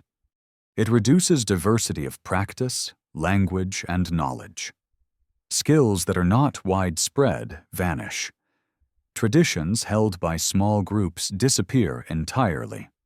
What survives is not what was best, but what was common enough, flexible enough, or lucky enough to pass through the narrowing. This explains why certain cultural frameworks appear abruptly after periods of instability. They may not be new. They may be what survived. A population emerging from collapse does not rebuild from scratch. It rebuilds from what remains in memory and habit. Over time, those remnants become the foundation of new identities. Migration amplifies this effect. When groups move into new environments, they adapt what they know to unfamiliar conditions. Some practices transfer well, others fail and are abandoned. The resulting culture is a hybrid, shaped by both inheritance and necessity. To later observers, it looks like invention. In reality, it is recombination. Archaeology captures only part of this process. Tools and dwellings tell us where people were. Genetics tells us who they were related to. But the movement of ideas through populations is harder to trace. It leaves no direct fossil. Instead, it leaves patterns of sudden coherence, where a small group exerts disproportionate influence on a much larger region. Such influence is visible in the rapid spread of certain tool types or symbolic motifs. When a new technique appears across vast distances in a short time, it suggests more than imitation. It suggests movement of people carrying a cohesive framework. That framework may include not only tools, but ways of organizing space, time, and social roles. These migrations do not require large numbers. A small group with adaptable knowledge can reshape cultures it encounters, especially in periods of instability. When local populations are fragmented by climate stress or resource scarcity, incoming ideas can take root quickly. Over generations, the origin of these ideas becomes blurred. They are absorbed, localized, mythologized. What began as a practical adaptation may become a sacred tradition.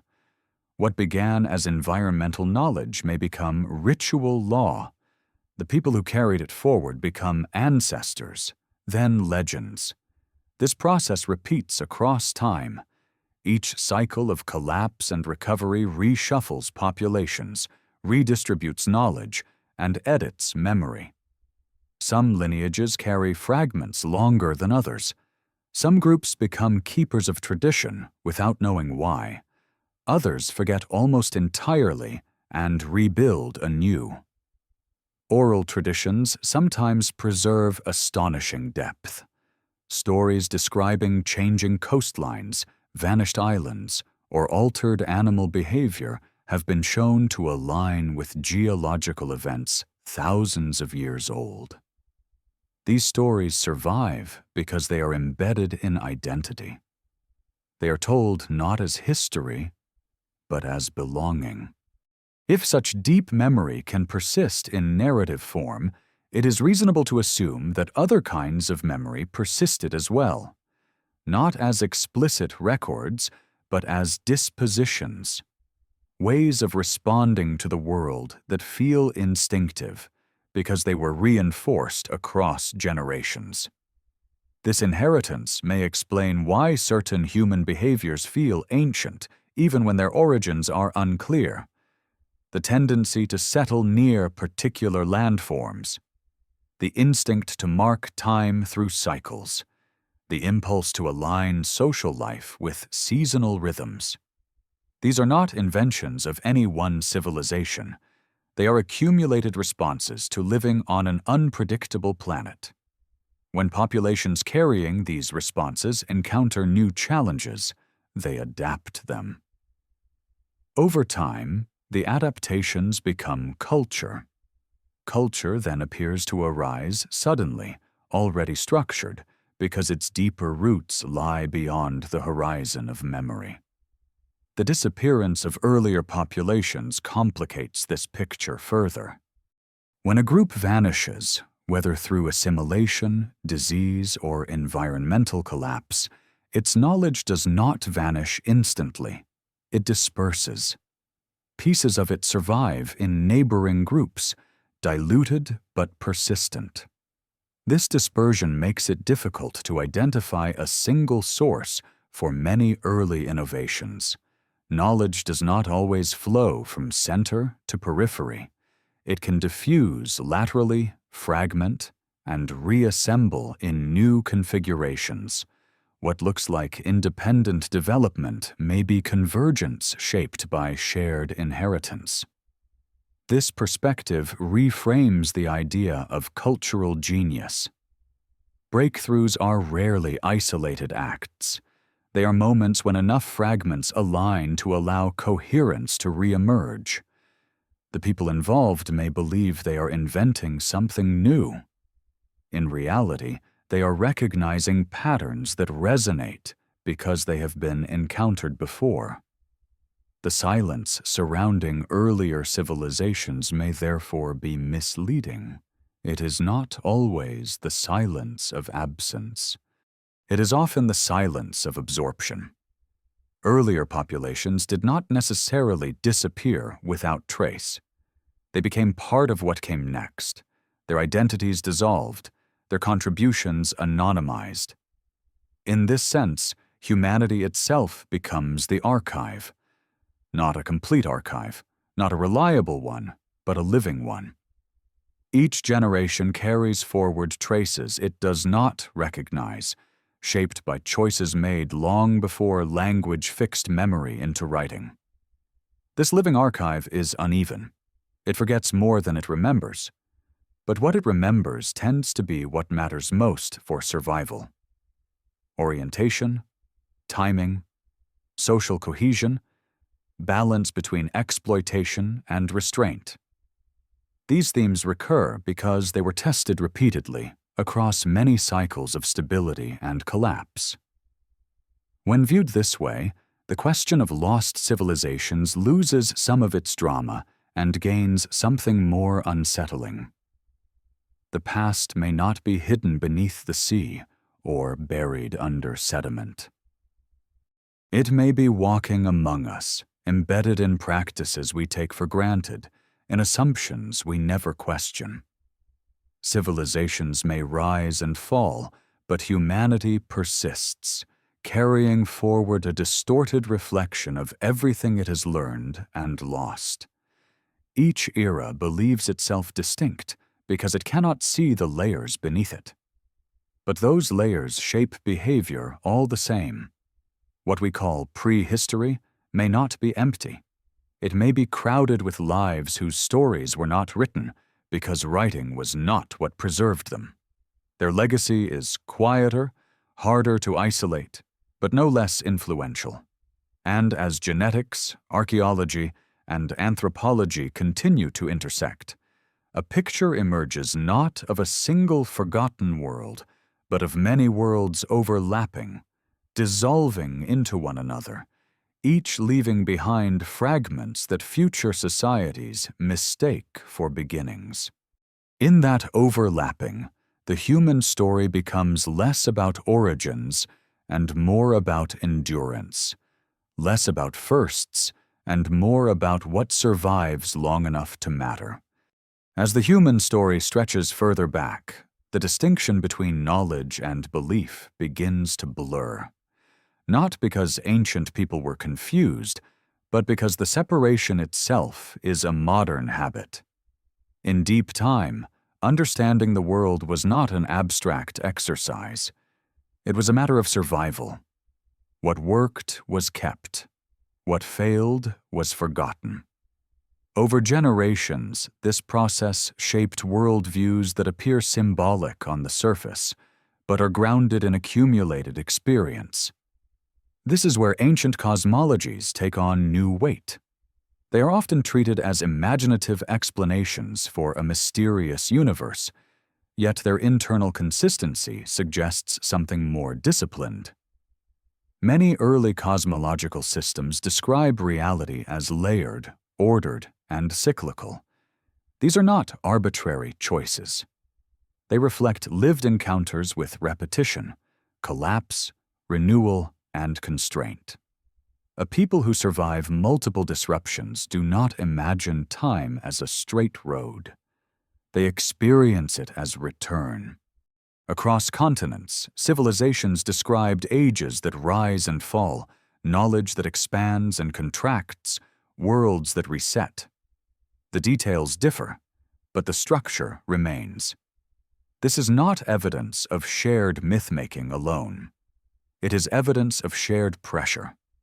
When societies repeatedly face forces that erase progress, their philosophies adapt accordingly.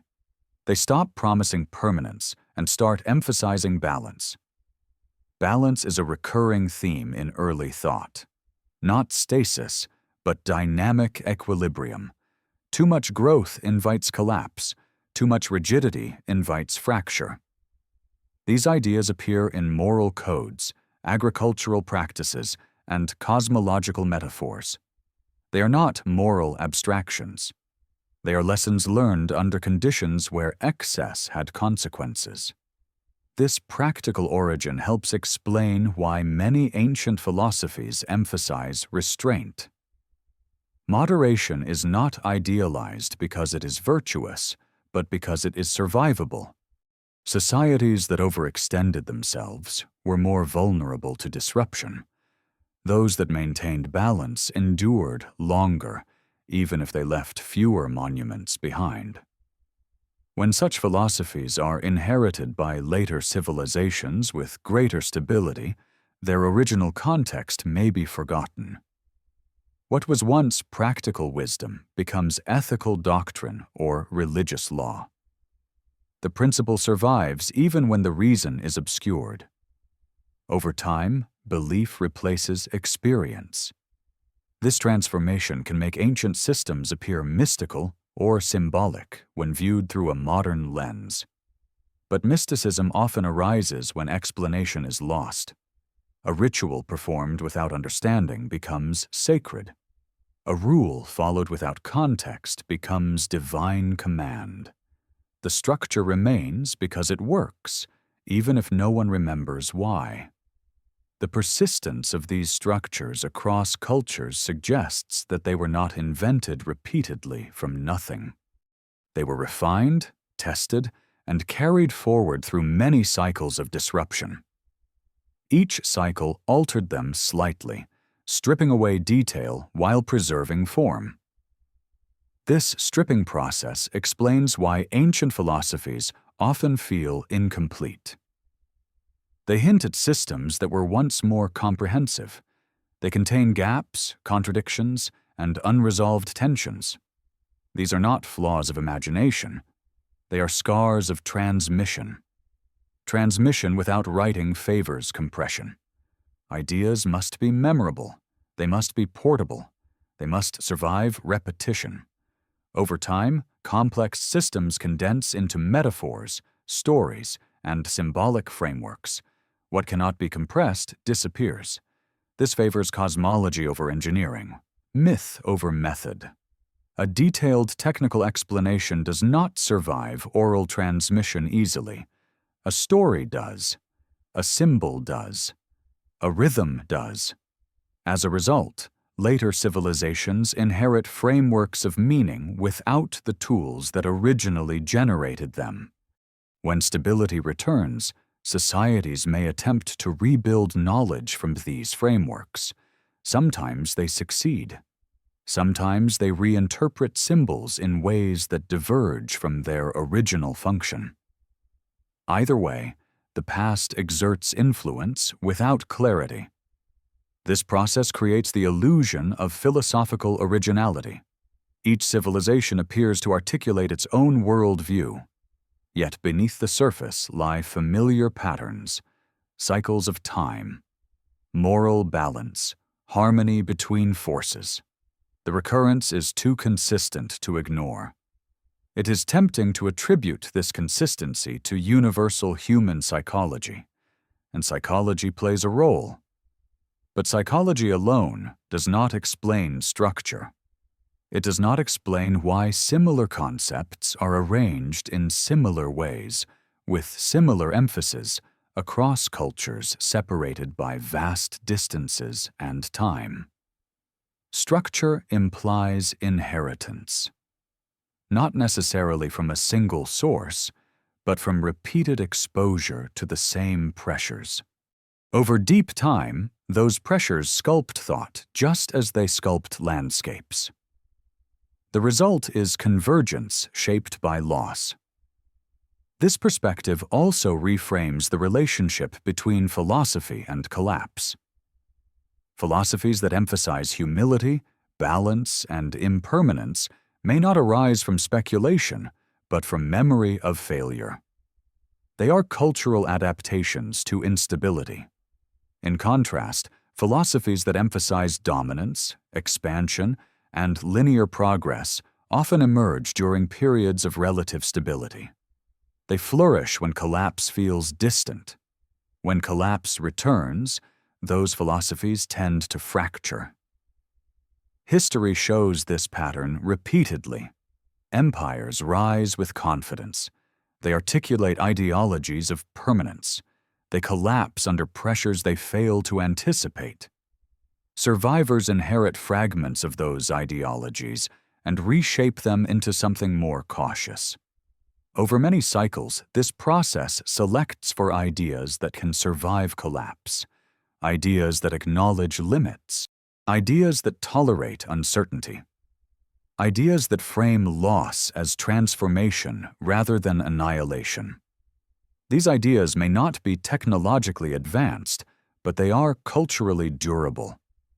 They persist because they help societies rebuild without promising what cannot be guaranteed. This durability may be the deepest legacy of earlier civilizations, not machines or monuments, but ways of thinking that remain useful under extreme conditions. When viewed this way, ancient philosophies become less about explaining the universe and more about navigating it. They encode strategies for living in a world where certainty is rare and stability temporary. They teach when to act and when to wait, when to grow and when to conserve, when to remember and when to let go. Such strategies do not require awareness of their origin to function. They can be practiced unconsciously, passed down as tradition or belief. Over time, their origin fades, but their effect remains. This may be why certain philosophical themes feel timeless, not because they are abstract truths, but because they have been tested repeatedly. They survived because they worked. When modern observers encounter these themes, they often project coherence backward, imagining complete systems where only fragments remain. But fragmentation does not imply weakness. It implies survival under pressure. The philosophies we inherit from antiquity may be incomplete, not because ancient thinkers lacked depth, but because time stripped away what could not endure. What remains is what passed through the filter of collapse. In that sense, ancient thought is not a relic of ignorance, but a distillation of experience. It carries forward lessons learned in worlds that no longer exist, encoded in forms that could survive their disappearance. And as long as those forms continue to shape how humans understand time, balance, and meaning, the influence of earlier civilizations has not ended. It has merely changed its language, speaking now not through ruins, but through the quiet assumptions that guide how societies imagine their place in a world that has never stopped changing. There is a subtle turning point when accumulated patterns begin to suggest not just inheritance, but intention. Not intention in the sense of a single guiding hand, but intention embedded in practice, preserved because it served a purpose long after its origin was forgotten. At this depth, the past no longer feels like a sequence of accidents. It feels shaped, edited by survival itself. One of the clearest places this becomes visible is in the way ancient societies encoded knowledge into ritual. Ritual is often misunderstood as superstition, yet its structure reveals something more pragmatic. A ritual is a behavior repeated with precision across time. It preserves timing, sequence, and orientation even when explanation is lost. In unstable environments, ritual functions as a storage device for knowledge that cannot be written down. Seasonal rituals, for example, are not merely symbolic celebrations. They regulate planting, migration, hunting, and rest. When practiced consistently, they synchronize communities with environmental cycles. Even if the original ecological reasoning fades, the ritual still enforces behavior aligned with survival. This makes ritual extraordinarily resilient, especially through collapse. When societies fragment, rituals often survive longer than institutions. Temples fall, governments dissolve. But seasonal ceremonies persist in altered forms. Their survival is not accidental. They encode practical memory in ways that can pass through generations without formal education. This same logic applies to taboos. Prohibitions against eating certain foods, entering certain spaces, or acting at particular times often appear arbitrary to outsiders. Yet many such taboos correlate with ecological or social risk. Overexploitation, disease, conflict. When framed as sacred law, the behavior persists even when the risk is no longer consciously understood. Across cultures, these ritualized behaviors show striking similarities: fasting periods aligned with seasonal scarcity, cleansing rites timed to disease cycles, restrictions placed on vulnerable resources. The recurrence of these patterns suggests not coincidence, but selective retention. Practices that reduced risk survived. Those that did not faded. This selection process operates over deep time. It does not require conscious design. It requires repetition under pressure. Over generations, behaviors that improve survival become tradition. Traditions that endure collapse become sacred. Sacred practices outlast their original context. When later civilizations inherit these practices, they often reinterpret them through new symbolic frameworks. A planting ritual becomes a religious festival. A water management taboo becomes moral law. The behavior remains, even as meaning shifts. This reinterpretation can make ancient societies appear irrational or mystical. In reality, they were pragmatic under conditions where explanation could not be preserved. Belief replaced instruction because belief travels better through chaos. Architecture sometimes plays a similar role. Certain spatial arrangements enforce social behavior.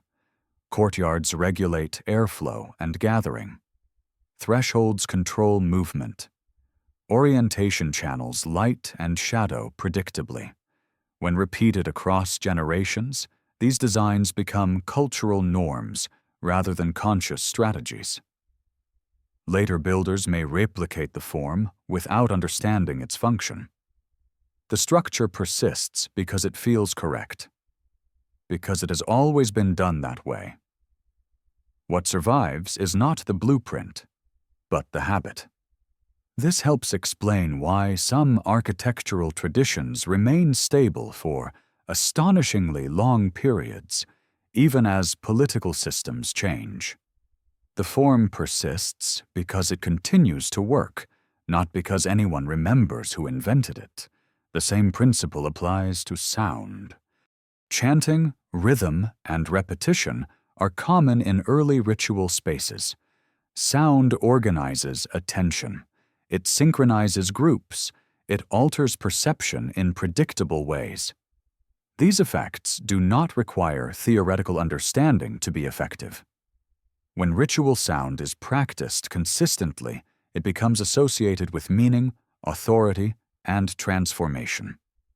Over time, its practical effects on cognition and cohesion are interpreted symbolically. What began as technique becomes sacred expression. Such techniques could survive collapse precisely because they did not rely on written explanation. They lived in bodies, in breath, in timing. They were carried forward as experience rather than instruction. Across many cultures, sacred spaces share acoustic properties that amplify low-frequency sound. This is not accidental. It reflects iterative design refined through use. Structures that supported effective ritual were maintained. Those that did not were abandoned. Later societies encountering these spaces might preserve them out of reverence, unaware of the functional reasons behind their design. The experience remains powerful even when the explanation is gone. This pattern reinforces a broader insight. Much of what survives from earlier civilizations is not abstract knowledge, but embodied knowledge. Knowledge enacted rather than described. Such knowledge is harder to erase completely, but easier to misinterpret. Over time, embodied practices accumulate symbolic meaning. The symbol becomes primary. The practice becomes secondary. Eventually, the symbol may survive even when the practice fades. At that point, the original knowledge is almost impossible to reconstruct. This is why ancient systems often appear fragmentary. We inherit symbols without methods, rituals without rationale, forms without theory. The temptation is to dismiss them as primitive or arbitrary. But arbitrariness rarely survives long-term selection. What survives tends to do so because it fits human and environmental constraints. It is tested repeatedly. It adapts. It persists. This reframes the idea of deliberate erasure. It may not have required centralized suppression. Most loss happens quietly through neglect, displacement, and reinterpretation. When explanation becomes irrelevant, it is dropped. When behavior remains useful, it is retained. Over centuries, this creates cultures rich in tradition, but poor in historical awareness. The past becomes present through habit rather than memory. The result is continuity without comprehension. Such continuity can last far longer than written history. It can bridge gaps that writing cannot. But it comes at a cost. Precision erodes. Context dissolves. The original system becomes irrecoverable. What remains is a palimpsest of intention. Not the intention of a single civilization, but the cumulative intention of survival. Practices that aligned with reality endured. Those that did not were forgotten. Seen this way, ancient cultures were not merely expressing belief. They were transmitting compressed knowledge across uncertain futures. Their rituals, symbols, and structures functioned as vessels, carrying information forward without requiring understanding. When modern observers encounter these vessels, they often mistake them for endpoints rather than conduits. They analyze the symbol without recognizing the process that selected it. Yet the process is still visible in the pattern of survival. The same kinds of practices endure in different forms across cultures and eras. They do so because they work under constraint. This does not imply a hidden master plan. It implies adaptation repeated often enough to leave an imprint. Over deep time, adaptation begins to resemble design. In that resemblance lies the quiet force shaping civilization. Not invention alone, but selection. Not progress alone, but endurance. What survived the long passage through collapse continues to shape human behavior, long after its origin has been forgotten. And as these inherited practices continue to guide societies unconsciously, they remind us that much of what we consider culture is not chosen, but carried. not explained, but enacted. Civilization moves forward not only by creating new knowledge, but by preserving just enough of the old to begin again. By the time history reaches this depth, the idea of disappearance no longer feels sudden. It feels gradual, almost gentle, like erosion that removes detail while leaving shape intact. Civilizations do not vanish all at once. They thin. Their knowledge frays at the edges, then at the center, until what remains is light enough to be carried forward without its original weight. This thinning is not accidental. It is how information survives environments that no longer support complexity. What endures longest is not explanation, but instruction. Not theory, but habit. When systems collapse, people do not ask why things once worked. They ask what still works now. Over generations, the difference matters.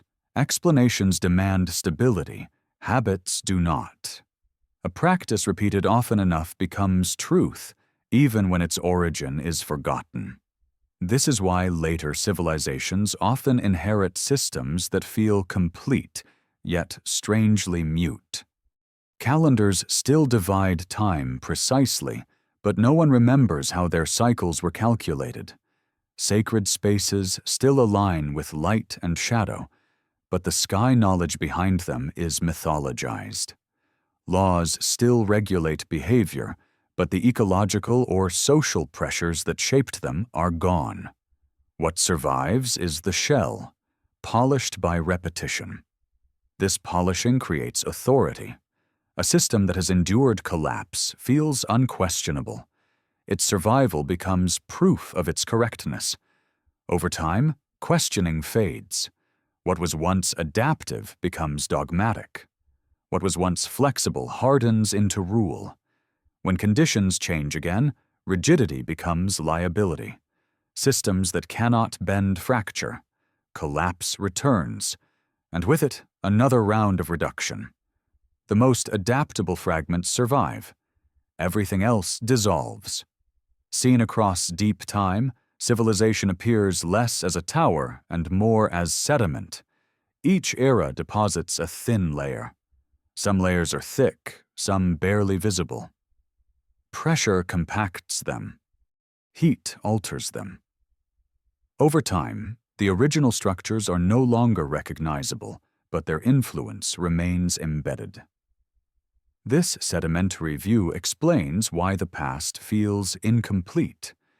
We are not missing pieces of a complete picture. The picture itself was broken and reassembled many times before it reached us. What we inherit is already a reconstruction. The temptation is to imagine a pristine original, a complete civilization whose knowledge was lost intact. But the evidence suggests something subtler. Knowledge was not lost once. It was lost repeatedly, in stages, each time leaving behind something simpler, something more portable. Portability becomes the key. What cannot travel through collapse does not survive it. Writing requires institutions. Institutions require stability. Stability is rare. Stories travel more easily. Rituals travel in bodies. Symbols travel in memory. Over time, these become the primary vessels of inheritance. This process explains why ancient systems often feel symbolic rather than technical. They may not have begun that way. They became symbolic as detail fell away. What remained was structure without instruction. Structure is powerful. It shapes behavior even when meaning is unclear. A ritual performed at the same time each year regulates activity regardless of belief. A taboo restricts behavior even when its reason is unknown. An orientation fixes space even when its astronomical origin is forgotten. These structures persist because they reduce risk. They constrain behavior within tested limits. In unstable environments, constraint is survival. Freedom without memory is dangerous. Later societies often misinterpret these constraints as superstition or control. In reality, they are condensed experience. They are memory optimized for survival under uncertainty. As civilizations grow more complex, they often attempt to recover what was lost.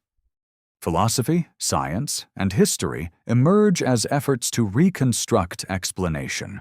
But reconstruction begins from fragments. It fills gaps with inference.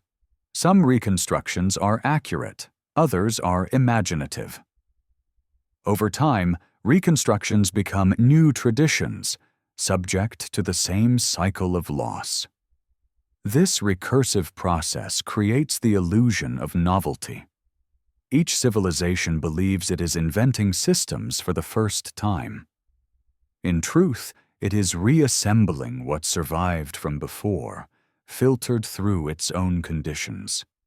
The silence around earlier civilizations is therefore not suspicious.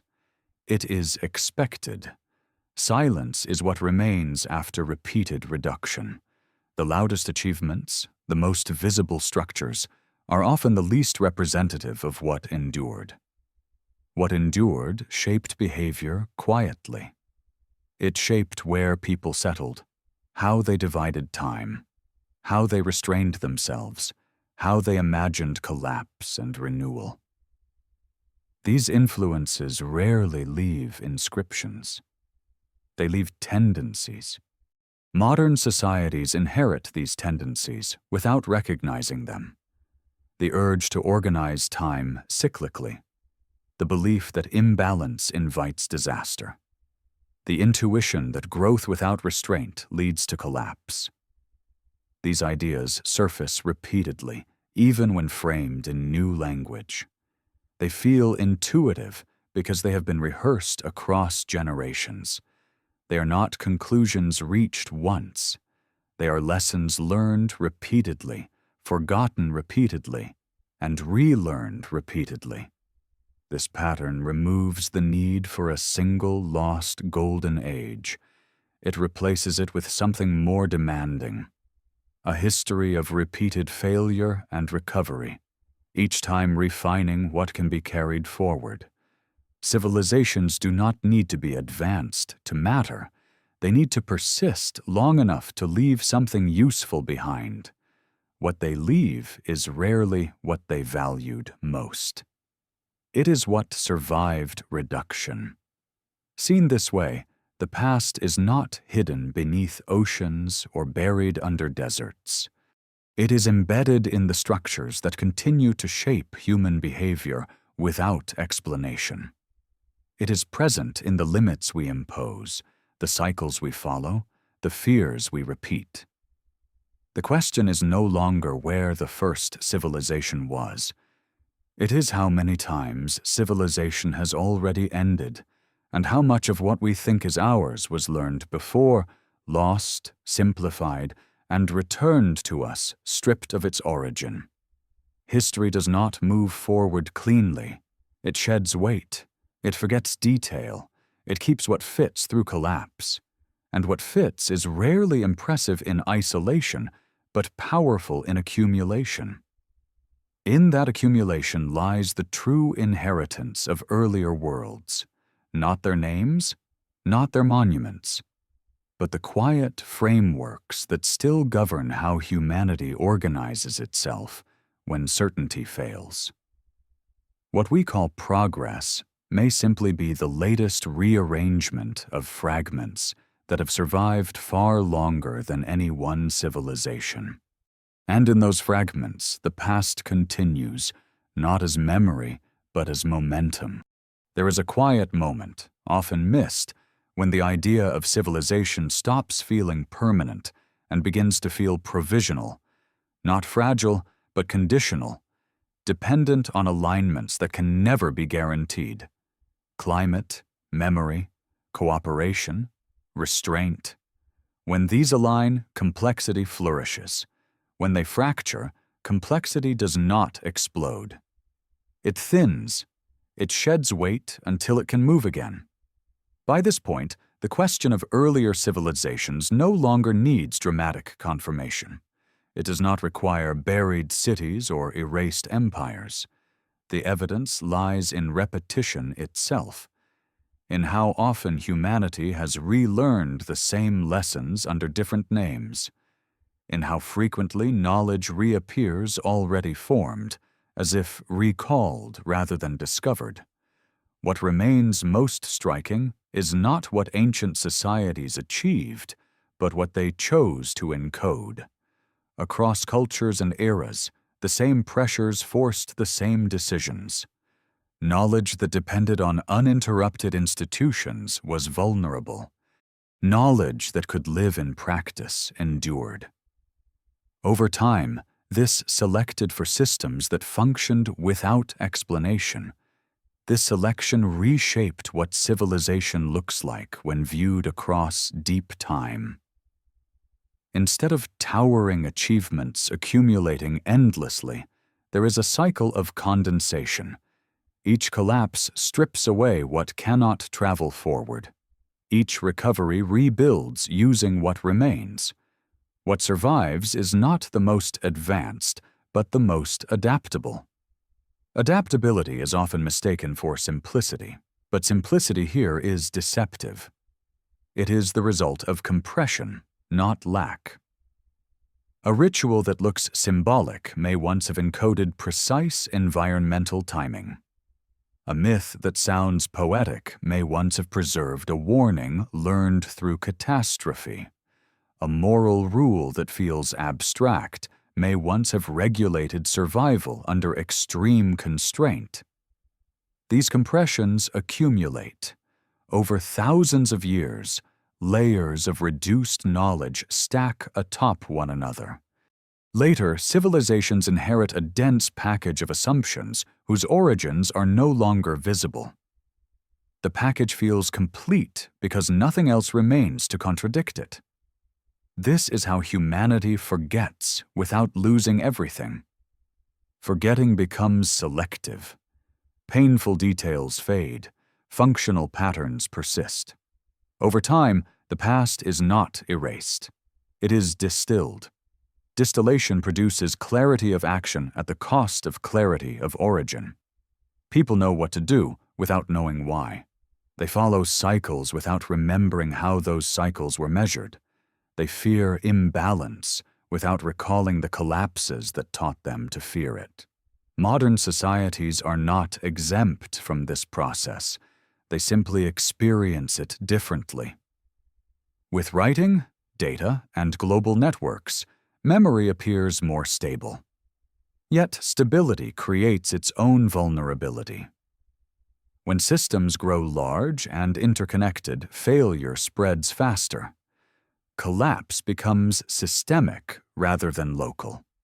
If earlier civilizations were smaller and more dispersed, their collapses may have been quieter but more frequent. Each collapse reduced memory, but not completely. Over time, humanity learned how much could be lost and still continue. This learning is embedded everywhere, in the cautionary tone of ancient philosophies, in the recurring emphasis on balance, in the suspicion of excess. These ideas are not moral abstractions. They are survival responses refined across repeated endings. When viewed this way, the idea of humanity as the seventh or latest civilization becomes less important than the pattern itself. Numbers do not matter. Cycles do. What matters is that civilization has likely ended many times before, each time leaving behind just enough to begin again. The remains of those earlier cycles are not neatly packaged. They are unevenly distributed across culture, landscape, and instinct. Some appear as anomalies in archaeology, others as convergences in myth. Others still as habits so ingrained they feel natural. Together they form a shadow history, not a secret one, but a compressed one.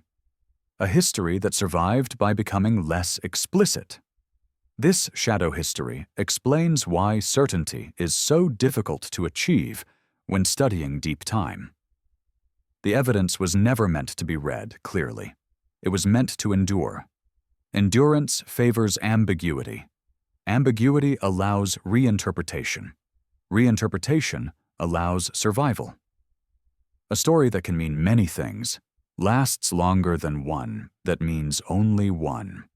A ritual that can adapt survives longer than one that demands precision. A symbol that can be reimagined outlives one that requires explanation. Earlier civilizations may have understood this intuitively. They may have known that collapse was inevitable, even if its timing was not.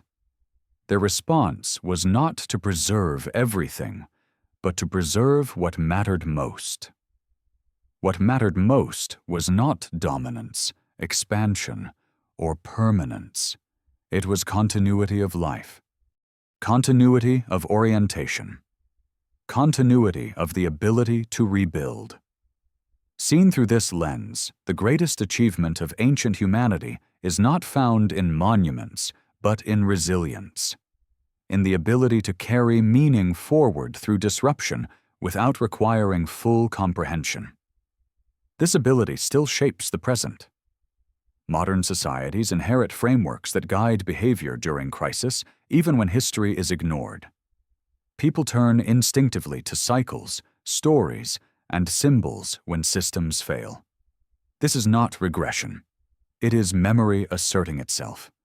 The future will likely repeat the pattern. Knowledge will expand, systems will grow, stability will feel secure. Then conditions will change. Some knowledge will vanish. Some will compress. Some will survive unnoticed. What survives will shape whatever comes next, not as a clear inheritance, but as momentum. The same momentum that carried fragments of earlier worlds into ours. In this sense, humanity is not standing at the peak of history. It is standing within a long sequence of attempts. Each attempt builds on what survived the last. Each believes itself new. Each underestimates how much it has forgotten. The silence of the deep past is not empty. It is heavy with reduction. It contains the weight of countless decisions about what could be carried forward and what could not. And if there is a final lesson embedded in that silence, it is this: civilization does not fail because people forget everything. It fails because people forget what forgetting feels like. Those who remember that loss is possible build differently. They compress wisely. They encode carefully. They leave behind not monuments, but directions. Humanity has followed those directions before, even when it no longer recognized them as such. And it will likely follow them again, not because history repeats exactly, but because the conditions that shape it have never stopped returning. At the very edge of the story, when all fragments have been laid beside one another, what emerges is not revelation, but recognition. Civilization, stripped of its drama, appears as a temporary agreement between humans and conditions that never stay still. It is not a destination. It is a phase, one that has occurred many times before, each time shaped by what survived the last ending. What defines the present moment is not uniqueness, but familiarity. The same pressures are visible again: environmental instability, concentration of systems, reliance on abstractions that feel permanent only because collapse has not yet arrived. These pressures are not warnings from the past. They are repetitions of it. Earlier civilizations did not fail because they were ignorant. They failed because they were human. They adapted successfully to one set of conditions, and then struggled when those conditions changed faster than memory could adjust. The loss that followed was not total. It was selective. What could be carried forward survived. What required ideal circumstances did not. This selectivity explains why the deepest inheritance of humanity feels intangible. It is not a list of techniques or technologies. It is a set of constraints. Limits learned through experience and encoded into behavior long after the experience itself was forgotten. Modern societies often believe they have escaped these constraints. Data replaces memory. Infrastructure replaces habit. Global coordination replaces local adaptation. For a time, this works. Complexity expands. Efficiency increases. But expansion carries its own risk. When systems become too interconnected, failure no longer remains local. It cascades. If collapse arrives under such conditions, reduction will be swift. What survives will not be databases or institutions. It will be what can move without them. Practices, stories, skills embedded in bodies rather than systems. This has happened before. Not once, but many times. The archaeological and cultural record does not show a single forgotten age, but a repeating pattern of thinning. Each cycle removes detail. Each cycle preserves structure. Structure matters more than content when rebuilding. Content is specific. Structure is flexible. A story can adapt. A ritual can shift meaning. A habit can find new expression. A technical manual cannot. This is why earlier civilizations appear to speak through patterns rather than instructions. Their voices reach us not as clear statements, but as tendencies. They push behavior in certain directions without telling us why. These tendencies shape how societies respond to stress, whether they centralize or disperse, whether they exploit or restrain, whether they believe collapse is final or cyclical. These responses are not chosen freely. They are inherited. Inheritance does not require awareness. It operates quietly. It feels like intuition, like common sense, like the way things have always been done. This quiet operation makes the past difficult to confront. It is easier to imagine lost worlds as external and distant than to recognize their influence as internal and ongoing. Yet influence does not require memory. It requires momentum. The momentum of earlier civilizations continues to shape the present, not by dictating outcomes, but by narrowing options. Some paths feel natural, others feel unthinkable. These feelings are not neutral. They are the result of long selection. When societies ignore this, they mistake freedom for novelty. They believe they are acting without precedent. In reality, they are replaying familiar dynamics with new tools. This does not doom the present. It contextualizes it. Understanding the pattern does not prevent repetition, but it can change how repetition unfolds. Awareness can slow collapse. It cannot eliminate it. Earlier civilizations may have understood this at an instinctive level. Their myths did not promise escape from cycles. They promised renewal within them. Their philosophies did not deny impermanence. They organized life around it. What survived from those civilizations was not optimism, but orientation. A way of facing loss without paralysis. A way of rebuilding without expecting permanence. The modern world often lacks this orientation. It frames collapse as failure rather than phase, as anomaly rather than rhythm. This framing makes adaptation harder. Yet the old orientation persists beneath the surface. It emerges during crisis, when people fall back on stories, rituals, and practices older than any institution. It emerges when certainty fails. This emergence is not regression. It is inheritance asserting itself. It is the compressed wisdom of countless past endings resurfacing when needed. The deep past, then, is not something to uncover. it is something to recognize. It lives in the patterns that continue to shape behavior when plans fall apart. It lives in the instinct to begin again with less. Civilization will likely continue to rise and thin, expand and compress. Each cycle will feel unprecedented to those living within it. Each will believe it stands at a unique moment. But uniqueness is not what defines history. Continuity through loss is.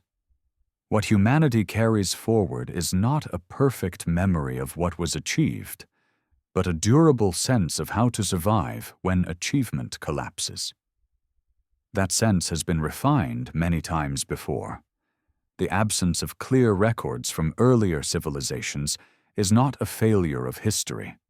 It is evidence of survival under conditions where clarity could not endure. What remains is enough. Enough to rebuild. Enough to orient. Enough to remember that collapse has happened before, and life continued afterward. In that sense, the past is not a warning. It is a companion.